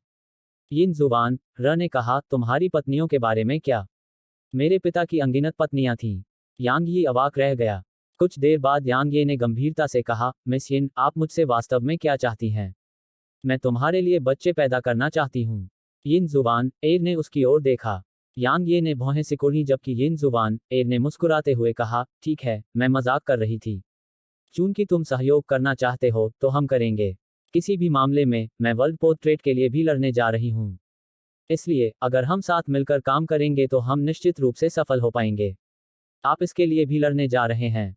यांग ये ने पूछा। बेशक, यिन जुबान र ने कहा, अगर वर्ल्ड पोर्ट्रेट जैसी कोई चीज लुओ जून के हाथों में पड़ गई तो हम अपने राज्य का पुनर्निर्माण कैसे कर पाएंगे? बेशक, यह आपके हाथों में भी नहीं पड़ सकता, क्योंकि आप इसे निश्चित रूप से ग्रैंड किन साम्राज्य या डाकबीस्ट साम्राज्य को दे देंगे। बेशक, हम तब तक अपने दुश्मनों के खिलाफ सेना में शामिल हो सकते हैं जब तक कि वर्ल्ड पोर्ट्रेट अपने मालिक को स्वीकार नहीं कर लेता। ठीक है। अध्याय 519 ट्रेंट कबीला। अगले दिन उनका समूह यिन जुबान एयर के नेतृत्व में माउंट हेवनशेका पहुंचा। यांग ये को उस पहाड़ पर नजर पड़ते ही झटका लगा। यह इतना ऊंचा था कि बादलों में घुस गया था, और इसकी चोटी पर नजर डालना असंभव था। एक स्पिरिट रियल्म प्रोपथेरा का तो कहना ही क्या, एक साल्ट रियल्म विशेषज्ञ भी इतने ऊंचे पहाड़ पर नहीं उड़ सकता। क्या आप चौंक गए हैं? यिन जुबान एयर मुस्कुराए। पति, मुझे पता है कि आप मजबूत हैं, लेकिन मेरी मदद के बिना आपके लिए माउंट हेवनशेका से गुजरना बिल्कुल असंभव है। भले ही आपने एक साथ दायरे को प्राप्त कर लिया हो। अरे, तुम इतनी बेशर्म क्यों हो? लू जियान्याओ ने यिन जुबान एयर को घूरते हुए कहा, उसकी पहले से ही एक पत्नी है, फिर भी तुम उसे अपना पति कहती हो। हालांकि वह नहीं जानती थी कि यिन जुबान एयर कौन है, लू जियान्याओ जानती थी कि यांग यी के प्रति उसका निश्चित रूप से बुरा इरादा था। उसके पास अपने संदेह का कोई सटीक कारण नहीं था, और यह पूरी तरह से एक महिला के रूप में उसके अंतर्ज्ञान से बाहर था। मोक्विंग्यू ने यिन जुआनर की ओर देखा और चुप रहे। यिन जुबान एयर ने लू जियान्याओ की ओर देखा और फिर बोली, मेरे पिता ने मेरी सगाई उससे कर दी है, इसलिए वह मेरा पति है। असल में, इसका तुमसे क्या लेना देना है? ओह, मुझे पता है। क्या तुम्हें मेरा पति पसंद है? हाँ, कोई बात नहीं। मैं बहुत उदार व्यक्ति हूँ, इसलिए अगर वह तुम्हें अपनी रखेल के रूप में स्वीकार कर ले तो मुझे कोई आपत्ति नहीं होगी। लू जियान्याओ का चेहरा लाल हो गया, और वह लगभग अपना आपा खो बैठी। यांग ये को बहुत तेज सिर दर्द हो रहा था। उसे नहीं पता था कि ऐसा क्यों हो रहा था, लेकिन दोनों के बीच हमेशा एक दूसरे से मिलने पर टकराव होता रहता था। यांग ये ने धीमी आवाज में कहा, मिस यिन, बस मेरा नाम इस्तेमाल करो। हाँ, पति। यिन जुबान एयर मुस्कुराई, और यह अवर्णनीय रूप से आकर्षक थी। यांग यी अवाक रह गया। बेशर्म, लू जियान्याओ ने गुर्राया। माउंट हेवनशेकर ट्रेंट कबीले का क्षेत्र है, और वे दानव जाति की एक शाखा हैं। हालांकि, वे वास्तव में दानव जाति की तरह नहीं है, क्योंकि उन्हें युद्ध पसंद नहीं है। इसके अलावा, वे मनुष्यों के लिए बेहद शत्रुतापूर्ण हैं। ट्रेंट निश्चित रूप से सेना में शामिल होंगे और अपने क्षेत्र में प्रवेश करने वाले किसी भी इंसान पर हमला करेंगे। पूरे पहाड़ में कुछ दसियों हजार ट्रेंट हैं, और कम से कम कुछ 100 ऐसे हैं जो 1000 से ज्यादा सालों से जीवित हैं। 1000 से ज्यादा उम्र के लोगों के पास मानव एक साल्ट रियल्म विशेषज्ञों के बराबर की साधनाएं होती हैं। यिन जुबान एयर ने कहा। यांग ये ने पूछा, महान हान साम्राज्य ने किलर क्रोकोडाइल और ट्रेंट कबीलों पर विजय क्यों नहीं प्राप्त की? क्योंकि यह इसके लायक नहीं है। यिन जुबान र ने मुस्कुराते हुए कहा, महान हान साम्राज्य के पास इतनी ताकत है, लेकिन वे ऐसा नहीं करेंगे। चूंकि दानव जाति पहले से ही मनुष्यों के प्रति बेहद शत्रुतापूर्ण है, इसलिए महान हान साम्राज्य के लिए इन दो कुलों को वश में करना पूरी तरह से असंभव है। जब तक वे उन्हें वश में करने के लिए बल का उपयोग नहीं करते, लेकिन इससे निश्चित रूप से उन्हें भारी नुकसान उठाना पड़ेगा। इसके अलावा इन दो कुलों को वश में करने का क्या मतलब था? वे अपने क्षेत्रों को बिल्कुल भी नहीं छोड़ेंगे। यांग ये ने सिर हिलाया और कहा, आपने कहा कि ट्रीट कबीला मनुष्यों के प्रति बेहद शत्रुतापूर्ण है, इसलिए हम इस जगह से कैसे निकलेंगे? मैं ट्रीट कबीले की जूनियर पैट्रियार्क की अच्छी दोस्त हूँ, इसलिए मैं उनसे हमें दूसरी तरफ ले जाने के लिए कहूंगी। लेकिन मैं आपको पहले ही चेतावनी दे दूं, मेरे पति, आपको उस पर नजर रखने की अनुमति नहीं है, यिन जुवान एर ने कहा। यांग ये अवाक रह गया। यांग ये ने जब यह गारंटी दी कि वह उसकी दोस्त पर नजर नहीं रखेगा, तो यिन हुआन एर ने अंततः एक जेड हरे बांस की बांसुरी निकाली और फिर एक स्पष्ट और मधुर धुन धीरे धीरे दूर तक चली गई। हालांकि लगभग 10 मिनट बीत जाने के बाद भी पहाड़ के भीतर से कोई हलचल नहीं हुई। यिन जुवान एर ने बांसुरी को फिर से निकाला और उसे बजाया, लेकिन 10 मिनट बीत जाने के बाद भी कोई हलचल नहीं हुई। कुछ हुआ होगा, यिन जुवान एर ने धीमी आवाज में कहा, जिनशा, पोकोंग और पोजिंग को देखने के लिए ले जाओ। तीनों ने अपने आदेश प्राप्त किए और आगे बढ़ गए। यांग ये ने बादलों की ओर देखा और फिर वह भौचक्का हो गया क्योंकि उसने देखा कि रजत ईगल पहाड़ पर स्थिति का निरीक्षण करने में सक्षम नहीं था। यिन जुवान एर ने अपना सिर उठाया और मुस्कुराने से पहले इधर उधर देखा। मुझे कभी उम्मीद नहीं थी कि तुम महान हान साम्राज्य के स्वर्गीय जाल के सदस्य को भी पा सकोगे, लेकिन अपनी ऊर्जा बर्बाद मत करो। माउंट हेवन शिखर एक प्राकृतिक संरचना से ढका हुआ है और वह छोटा चील उस संरचना के होने पर पहाड़ पर स्थिति का निरीक्षण नहीं कर पाएगा।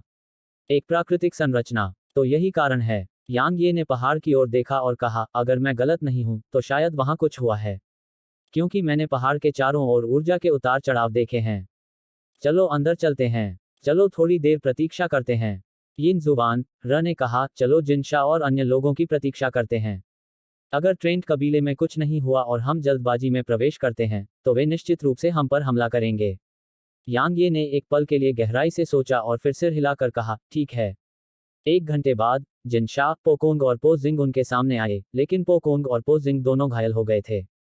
क्या हुआ? यिन जुवान एर ने धीमी आवाज में पूछा। राजकुमारी, ट्रांस एक दूसरे को मार रहे हैं, जिनशा ने कहा। जब हम अंदर गए तो हमने कई लाशें देखीं और हमने यह पता लगाने के लिए खोज जारी रखी कि आखिर हुआ क्या था। अंत में हमने देखा कि ट्रांस कबीले के कई सदस्य एक दूसरे को मार रहे थे। हमें ठीक उसी समय देखा गया जब हम वहां से हटने वाले थे और उन्होंने हम पर हमला कर दिया। सौभाग्य से हम जल्दी से भाग गए, अन्यथा हम वहां घिर जाते। वे एक दूसरे को मार रहे हैं। यांग ये ने यिन जुवान एर को देखा। यिन जुवान एर कुछ देर के लिए चुप हो गई, फिर उसने कहा, उन्हें सत्ता के लिए लड़ना चाहिए। ओह नहीं, शूशिन खतरे में है। चलो वहां चलते हैं। राजकुमारी, इस बीच जिन शाह ने चिंता से कहा, हम वहां नहीं जा सकते। अगर हम वहां गए तो हम निश्चित रूप से घेर लिए जाएंगे और मारे जाएंगे। वे अब सिर्फ इंसानों के प्रति ही शत्रुतापूर्ण नहीं हैं, बल्कि वे राक्षस कुलों से भी हमारे प्रति शत्रुतापूर्ण हैं। हमें कोई योजना बनानी चाहिए, अन्यथा अगर हम जल्दबाजी में अंदर गए तो यह थोड़ी सी ताकत पूरी तरह से अपर्याप्त होगी। यिन जुवान एर ने हिलना बंद कर दिया और फिर वह कुछ देर के लिए चुप हो गई, फिर उसने कहा, अब हमारी सेनाओं को जुटाने के बारे में सोचना अवास्तविक नहीं है। पति, क्या आपके पास कोई विचार है? उसने यांग ये की ओर देखा और बोलना समाप्त किया। यांग ये ने उसके संबोधन के तरीके की परवाह न करते हुए कहा, ट्रेंट कबीले में आपके दोस्त की स्थिति क्या है? Junior patriarch. जब वह इस बिंदु तक बोली तो यिन जुवान एर को कुछ याद आया और उसका चेहरा बदल गया। मुझे पता है कि क्या हुआ है। शूशिन की दादी निश्चित रूप से मर चुकी हैं और अन्य ट्रांस उनकी क्षमता के बारे में आश्वस्त नहीं है, इसलिए विद्रोह सामने आया है। हमें जल्द से जल्द वहां जाना चाहिए, अन्यथा वह खतरे में पड़ जाएगी। यांग ये ने कहा, एक बार हम वहां पहुंच जाएं तो आप हमें शूशिन तक ले जाएंगे। हम दोनों पक्षों के दुश्मन बनने से तभी बच पाएंगे जब हम उसे ढूंढ लेंगे। हम ऐसे ही अंदर जा रहे हैं। जिनशा ने ये शब्द बोलते हुए यांग ये को घूर कर देखा। यांग ये ने कहा, क्या आपके पास कोई और रास्ता है? मैं जिनशा अवाक रह गया। यांग ये ने अचानक कहा, ठीक है, क्या वे आग से डरते हैं? यिन जुवान एर दंग रह गई और फिर उसने कहा, वे हैं। आग लकड़ी का प्राकृतिक प्रतिपक्ष है, इसलिए वे आग से सबसे अधिक डरते हैं। हालांकि जब उसने यह बात कही तो यिन जुवान एर ने मो किंग्युए की ओर देखा। वह जानती थी कि यांग ये ने केवल उस महिला की वजह से अपनी पहचान छिपाई थी, और अगर वह अपने पास मौजूद नेदर घोस्ट फ्लेम को उजागर कर दे तो क्या यह उसकी पहचान उजागर करने के बराबर नहीं होगा। मोकिंग्युए की पलकें झपक गईं जब उसने देखा कि यिन जुवान एर का क्या मतलब था, और फिर उसने चुप रहते हुए यांग ये की ओर देखा, लेकिन वह अपने दिल में काफी परेशान थी। यांग ये ने मोकिंग्युए की ओर देखा और फिर वह मुस्कुराया और कहा, यह ठीक है। चलो चलें। डॉट डॉट डॉट भले ही इसे माउंट हेवन शिखर कहा जाता था, लेकिन इसे जंगल भी कहा जा सकता था, क्योंकि यह व्यावहारिक रूप से जंगल से ढका हुआ था।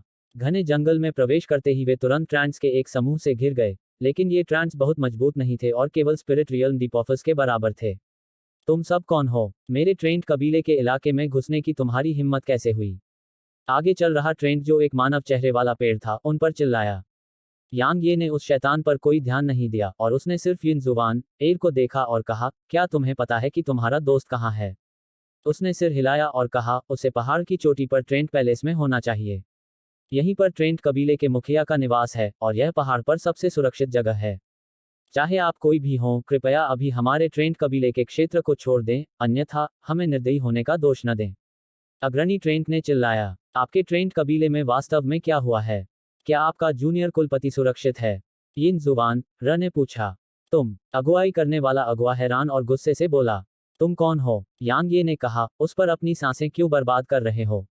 बस उन सभी को पकड़ लो और वे हमें अच्छा स्पष्टीकरण देंगे। यिन जुवान एर ने सिर हिलाया और फिर जिनशा, पोकोंग और पोजिंग उन राक्षसों की ओर तेजी से बढ़े और उन सभी को जमीन पर गिराने में ज्यादा समय नहीं लगा।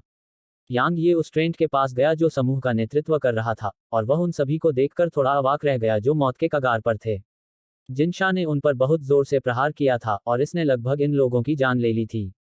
तुम्हारे कबीले में वास्तव में क्या हुआ है? यांग ये ने पूछा। उस राक्षस ने यांग यी को भयंकर रूप से घूरा और कुछ नहीं बोला। तो तुम अपने लिए इसे कठिन बनाना चाहते हो? यांग ये ने अपना सिर हिलाया, अपनी उंगली हिलाई और उसके हाथ पर ज्वाला की एक किरण दिखाई दी। उस ट्रंट की पुतलियां सिकुड़ गईं जब उसकी आंखों में ज्वाला दिखाई दी और उसने आतंक का भाव प्रकट किया। यह सिर्फ वह ट्रंट था, बाकी सभी के चेहरे पर भी आतंक था और उनके शरीर लगातार हिल रहे थे जैसे कि वे उस ज्वाला के संपर्क में आने से बेहद डरे हुए थे। मोकिंग युए की पलकें फड़क उठी और फिर उसने यांग ये की ओर देखा और चुप रही। यांग ये ने लॉ को उस पेड़ की ओर बढ़ाया और उसने देखा कि पेड़ कांप रहा है और वह मुस्कुरा रहा है। तुम्हें आग से बहुत डर लगता है।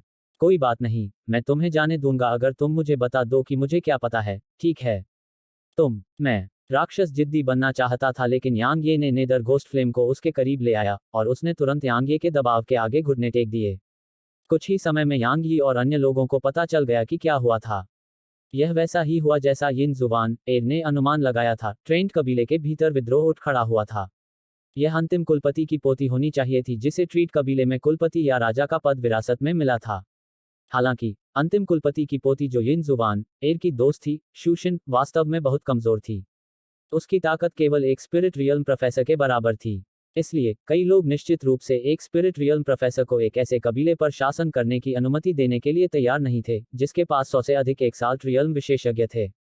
इस प्रकार जो लोग इसके लिए तैयार नहीं थे वे विद्रोह में उठ खड़े हुए। सौभाग्य से अंतिम कुलपति ने अपनी मृत्यु से पहले कुछ व्यवस्थाएं कर ली थी, इसलिए कुछ त्रेयन शूशिन के पक्ष में खड़े हो गए, लेकिन उनमें से केवल कुछ ही थे। इसके अलावा इस त्रेयन के अनुसार विद्रोह अब तक सफल हो चुका होगा। हमें वहां जाकर उसे बचाना होगा। यिन जुवान एर ने धीमी आवाज में कहा। क्यों? यांग ये ने पूछा। सबसे पहले, वह मेरी सबसे अच्छी दोस्त है। दूसरे, अगर वह ट्रेंट कबीले की कुलपिता नहीं है, तो हम माउंट हेवन शेकर से बिल्कुल भी नहीं गुजर पाएंगे और हमारे पास वापस लौटने के अलावा कोई विकल्प नहीं होगा। यिन जुवान एर ने कहा। यांग ये ने कहा, ऐसा लगता है कि हमारे पास कोई और विकल्प नहीं है। अध्याय 520 टक्कर। उनका समूह तेजी से माउंट हेवन शेकर की ओर बढ़ गया और हर जगह ट्रांस की लाशें दिखाई दे रही थीं। अचानक यांग ये ने चलना बंद कर दिया और फिर उसने आसपास के बूढ़े पेड़ों पर नजर डाली। क्या हुआ? यिन जुवान एर ने पूछा। यांग ये ने कहा, कुछ ठीक नहीं है। यह बहुत शांत रहा है। यह बहुत असामान्य है। तुम बस बहुत ज्यादा शक्की हो रहे हो। तो जिंग ने भौहें सिकोड़ी। उसे यह इंसान बिल्कुल पसंद नहीं था और अगर यिन जुवान एर न होती तो वह यांग यी को सबक सिखा देता। अगर आपको डर लग रहा है तो आप पीछे रह सकते हैं। हम इसे समझेंगे। आखिरकार आप केवल आध्यात्मिक क्षेत्र में हैं, पोकोंग ने कहा। यिन जुवान एर ने पोजिंग और पोकांग की ओर देखते हुए कहा, आप दोनों को अपनी स्थिति याद रखनी चाहिए। यिन जुवान एर द्वारा सार्वजनिक रूप से डांटे जाने से उनके चेहरे पर अजीब भाव आ गए। हालांकि उन्होंने उससे बात करने की हिम्मत नहीं की और यांग ये को घूरते रहे। यांग ये ने उन दोनों पर कोई ध्यान नहीं दिया।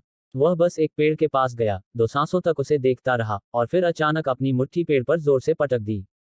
टकराना। पूरा पेड़ टुकड़ों में फट गया, जिससे उसके टुकड़े आसपास के क्षेत्र में फैल गए। यांग ये ने जमीन पर बिखरे लकड़ी के टुकड़ों को देखकर भौहें सिकोड़ लीं। क्या मैं गलत था? हाहा। पोजिंग हल्के से मुस्कुराया जबकि उसकी आंखें उपहास से भरी थीं। आपको संदेह है कि उन्हें हमारे ठिकाने के बारे में पता है? यिन जुवान, एर ने पूछा। यांग ये ने सिर हिलाया और कहा, इस जंगल में प्रवेश करने के तुरंत बाद हमें कुछ ट्रेंड्स का सामना करना पड़ा, लेकिन पहाड़ के आधे रास्ते तक पहुंचने के बाद हमें एक भी ट्रेंड्स का सामना नहीं करना पड़ा। क्या आपको लगता है कि यह सामान्य है? मुझे लगता है कि वे हमारे ठिकाने के बारे में जानते हैं और वे जानते हैं कि हमारे पक्ष में 4 एक्साल्ट रियल्म विशेषज्ञ हैं। इसलिए उन्होंने हमसे निपटने के लिए साधारण ट्रेंड्स नहीं भेजे हैं। यिन जुवान, एर ने पूछा, आप कह रहे हैं कि वे हमें एक ही बार में खत्म करने के लिए तैयार हैं? यह संभव है, यांग ये ने कहा। राजकुमारी, पोकोंग, जिनशा और मैं निश्चित रूप से आपको सुरक्षित रखने में सक्षम होंगे। पोकोंग ने यिन जुवान, एर से सम्मानपूर्वक बात करने से पहले यांग ये की ओर देखा। बिल्कुल, पोकोंग ने कहा, यह सिर्फ ट्रेंड कबीले की बात है। हमारे पास जो ताकत है, उसके कारण हमें उनसे बिल्कुल भी डरने की जरूरत नहीं है। अगर वे समझदार हैं तो कोई बात नहीं, लेकिन अगर वे समझदार नहीं हैं, तो हम उन्हें खत्म कर देंगे। जिनशा ने उन दोनों की तरफ देखा और चुप रहा। हालांकि उसे नहीं पता था कि यिन जुवान, एर यांग ये के बारे में इतना क्यों सोचती थी, लेकिन उसे पता था कि यह इंसान बहुत ताकतवर है। किसी और बात का जिक्र किए बिना, बस अभी अभी उसने जो ज्वाला दिखाई है, वह सब कुछ साबित करने के लिए पर्याप्त है। आखिरकार, यह किंवदंती का एक प्राकृतिक खजाना था। क्या कोई व्यक्ति जिसके पास प्राकृतिक खजाना हो, वह कमजोर हो सकता है? यिन जुवान, एर की खूबसूरत भौहें थोड़ी सिकुड़ गई थीं। वह कैसे नहीं जानती थी कि उसके अधीनस्थ यांग ये के इतने खिलाफ क्यों थे? वह जानती थी कि यह मुख्य रूप से यांग ये के प्रति उसके रवैये के कारण था।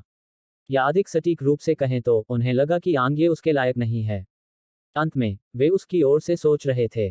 भले ही उसे यह पसंद नहीं था, लेकिन वह उन्हें इसके बारे में बहुत ज्यादा डांट नहीं सकती थी या इससे उन्हें निराशा होगी। अंत में, यह सब यांग ये की वजह से है। जब उसने इस बिंदु तक सोचा, तो यिन जुवान, एर यांग ये को घूरने से खुद को रोक नहीं सकी। यांग ये ने जब उसकी निगाहें देखी तो वह दंग रह गया। मैंने उसे कब नाराज किया? यांग ये ने अपना सिर हिलाया और पो जिंग और पोकोंग दोनों से कहा, आप दोनों के पास असाधारण ताकत है और आप इतने आत्मविश्वासी हैं, तो आप दोनों ही आगे बढ़कर क्यों नहीं देखते? आप दोनों के पास जो ताकत है, उसके साथ आप निश्चित रूप से किसी भी खतरे से निपटने में सक्षम होंगे। इस तरह, यह न केवल हमारा बहुत समय बचाएगा, बल्कि आपकी राजकुमारी को कोई जोखिम नहीं उठाना पड़ेगा। इसे एक पत्थर से 2 पक्षियों को मारना कहा जा सकता है ना? यिन जुवान, एर अभी बोलने ही वाली थी कि पो जिंग उसके सामने बोल पड़ा। बेशक, हम राक्षस जाति के लोग इंसानों की तरह इतने काय नहीं हैं। क्या यह कहना आसान नहीं है कि तुम मौत से डरते हो? क्यों इधर उधर की बातें करते हो और यह सब कहते हो? पोकोंग ने यांग ये को तिरस्कार से देखा और ठंडे स्वर में बोला। यांग ये को कोई आपत्ति नहीं थी और वह बस मुस्कुराया। चूंकि यह ऐसा ही है, तो कृपया आगे बढ़ें। वे दोनों ठंडी आवाज में गुर्राए और फिर तेजी से आगे बढ़ गए। उनके जाने के बाद, यिन जुवान, एर यांग ये के पास गई और बनावटी ढंग से मुस्कुराते हुए बोली, मुझे उम्मीद नहीं थी कि इस दौरान जब हम अलग रहे हैं, तुमने दूसरों को काम करने के लिए प्रेरित करना सीख लिया होगा। यह स्पष्ट है कि आपके अपने अधीनस्थ ही मूर्ख हैं। लू जियानयाओ ने बड़बड़ाते हुए कहा। यिन जुवान, एर ने अचानक अपनी मुस्कान को रोका और गंभीरता से कहा, मुझे पता है कि वे तुम्हारे खिलाफ काम कर रहे हैं, लेकिन मेरा विश्वास करो, उनके मन में तुम्हारे लिए कोई बुरी नियत नहीं है। वे सिर्फ मेरी वजह से तुम्हें निशाना बना रहे हैं। इसलिए, मुझे कुछ सम्मान दो और उनके साथ इस बारे में कोई उपद्रव मत करो, ठीक है? यिन जुवान, एर यांग ये के चरित्र को अच्छी तरह से जानती थी। वह बिल्कुल एक शैतान था जो अपनी मर्जी से काम करता था। भले ही उसने अभी इसके बारे में कोई उपद्रव नहीं किया, लेकिन एक बार जब वह ऐसा करेगा तो बहुत देर हो चुकी होगी। क्योंकि एक बार यह आदमी काम करता, तो वह मार डालने के लिए हमला करता और कोई मौका नहीं छोड़ता। यांग ये बिल्कुल अवाक रह गया। क्या मैं ऐसी इंसान हूं जो हर छोटी छोटी बात पर बवाल मचाती हूं? हालांकि वे उसके खिलाफ लग रहे थे, लेकिन वह जानता था कि उनके इरादे बहुत बुरे नहीं थे, इसलिए उसने इसे गंभीरता से नहीं लिया। बेशक, यह यिन जुवान, एर की वजह से था। ऐसा नहीं था कि वह उसकी सुंदरता से मोहित हो गया था, लेकिन वह बहुत स्पष्ट रूप से जानता था कि अगर वह उनकी रक्षा करना चाहती है, तो वह निश्चित रूप से ऐसा करने में सक्षम होगी। आखिरकार, वह उसके पास मौजूद 12 गोल्ड गार्ड्स को नहीं भूला था। वे गार्ड्स उस समय स्पिरिट दायरे में थे, और अब जब इतना समय बीत चुका था और साथ ही वह उस रहस्यमयी ग्रैंड प्रेसेप्टर से कैसे मिली थी, तो उसे विश्वास हो गया कि वे अब स्पिरिट दायरे में नहीं थे। ठीक है, कृपया, यिन जुवान, एर ने कोमल स्वर में कहा, जबकि उसकी आकर्षक आंखें आंसुओं के कगार पर थीं। तुम लोमड़ी हो, लू जियानयाओ ने गुर्राया। वह एक लोमड़ी है। यांग ये अब इसे बर्दाश्त नहीं कर सका और उसने तुरंत कहा, मिस यिन, मैं उनके साथ इस बारे में कोई उपद्रव नहीं करूंगा। बेशक, शर्त यह है कि वे मुझे क्रोधित न करें। अन्यथा, भले ही मैं उन्हें मार न सकूं, फिर भी मैं उन्हें ऐसा सबक सिखा सकूंगा जिसे वे कभी नहीं भूल पाएंगे। मुझे यकीन है कि आप जानते हैं कि मैं ज्यादातर समय काफी संकीर्ण सोच वाला व्यक्ति हूँ, इसलिए आपके लिए उन्हें नियंत्रण में रखना सबसे अच्छा है। यांग ये की बात सुनकर जिनशा की पलकें झपक गईं। क्या वह थोड़ा ज्यादा घमंडी नहीं है? वे दोनों ही एक साथ रैंक के राक्षस जानवर हैं, जबकि वह सिर्फ स्पिरिट दायरे में है। हालांकि मुझे स्पिरिट दायरे में उसकी सही रैंक नहीं पता, लेकिन वह निश्चित रूप से अभी एक साथ दायरे में नहीं है। लेकिन उसके जैसे स्पिरिट दायरे में एक इंसान वास्तव में एक साथ रैंक के राक्षस जानवरों को एक अविस्मरणीय सबक देने की बात करता है। और उसने यह सब इतने स्वाभाविक तरीके से कहा भी। क्या वह वाकई इतना दुर्जय है?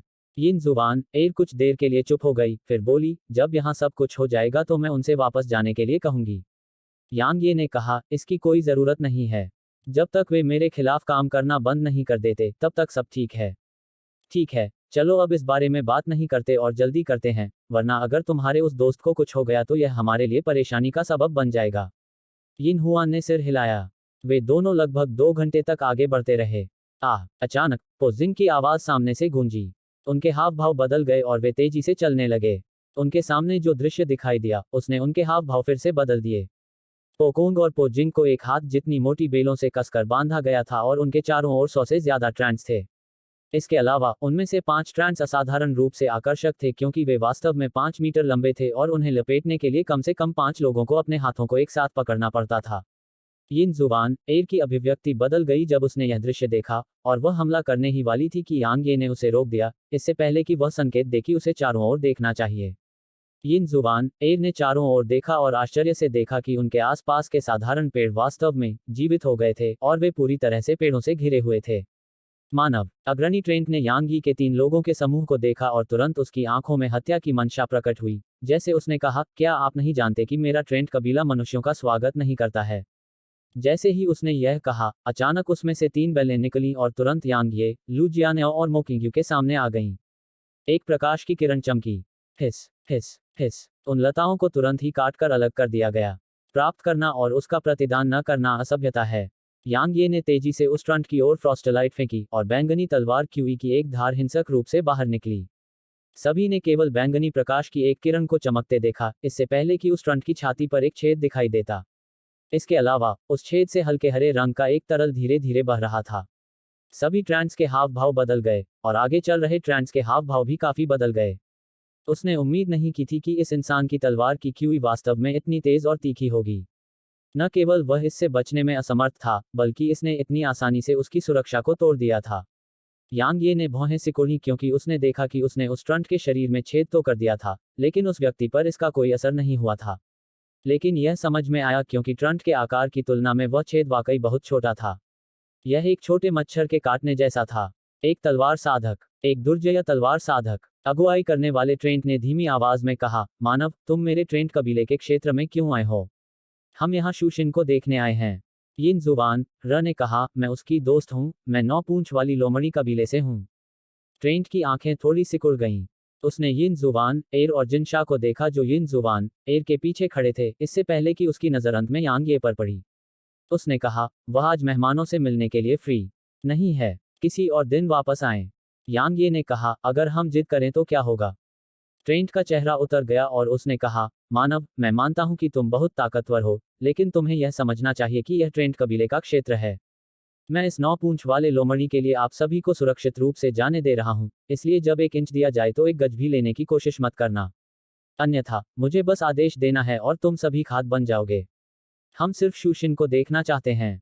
यिन जुबान एयर का चेहरा उदास हो गया और उसने कहा, इसके अलावा मेरे 9 पूंछ वाले फॉक्स कबीले को धमकी देना पसंद नहीं है। मैं तुम्हारे साथ विनम्र इसलिए रही हूं क्योंकि तुम शूशिन के कबीले से हो, न कि इसलिए कि तुम एक उच्च रैंक के ट्रंट हो। मेरे विनम्रता को डर के लिए गलत मत समझो। मैंने तुमसे कहा था कि वह आज किसी भी अतिथि का सत्कार करने के लिए स्वतंत्र नहीं है। ट्रियंट ने कहा, इसके अलावा मुझे आशा है कि आप यह समझने में सक्षम हैं कि हालांकि यह निर्विवाद है कि आपका 9 पूंछ वाला फॉक्स कबीला बहुत मजबूत है, इसका मतलब यह नहीं है कि आप मेरे ट्रियंट कबीले के क्षेत्र में अतिक्रमण कर सकते हैं और मेरे कबीले के लोगों को घायल कर सकते हैं।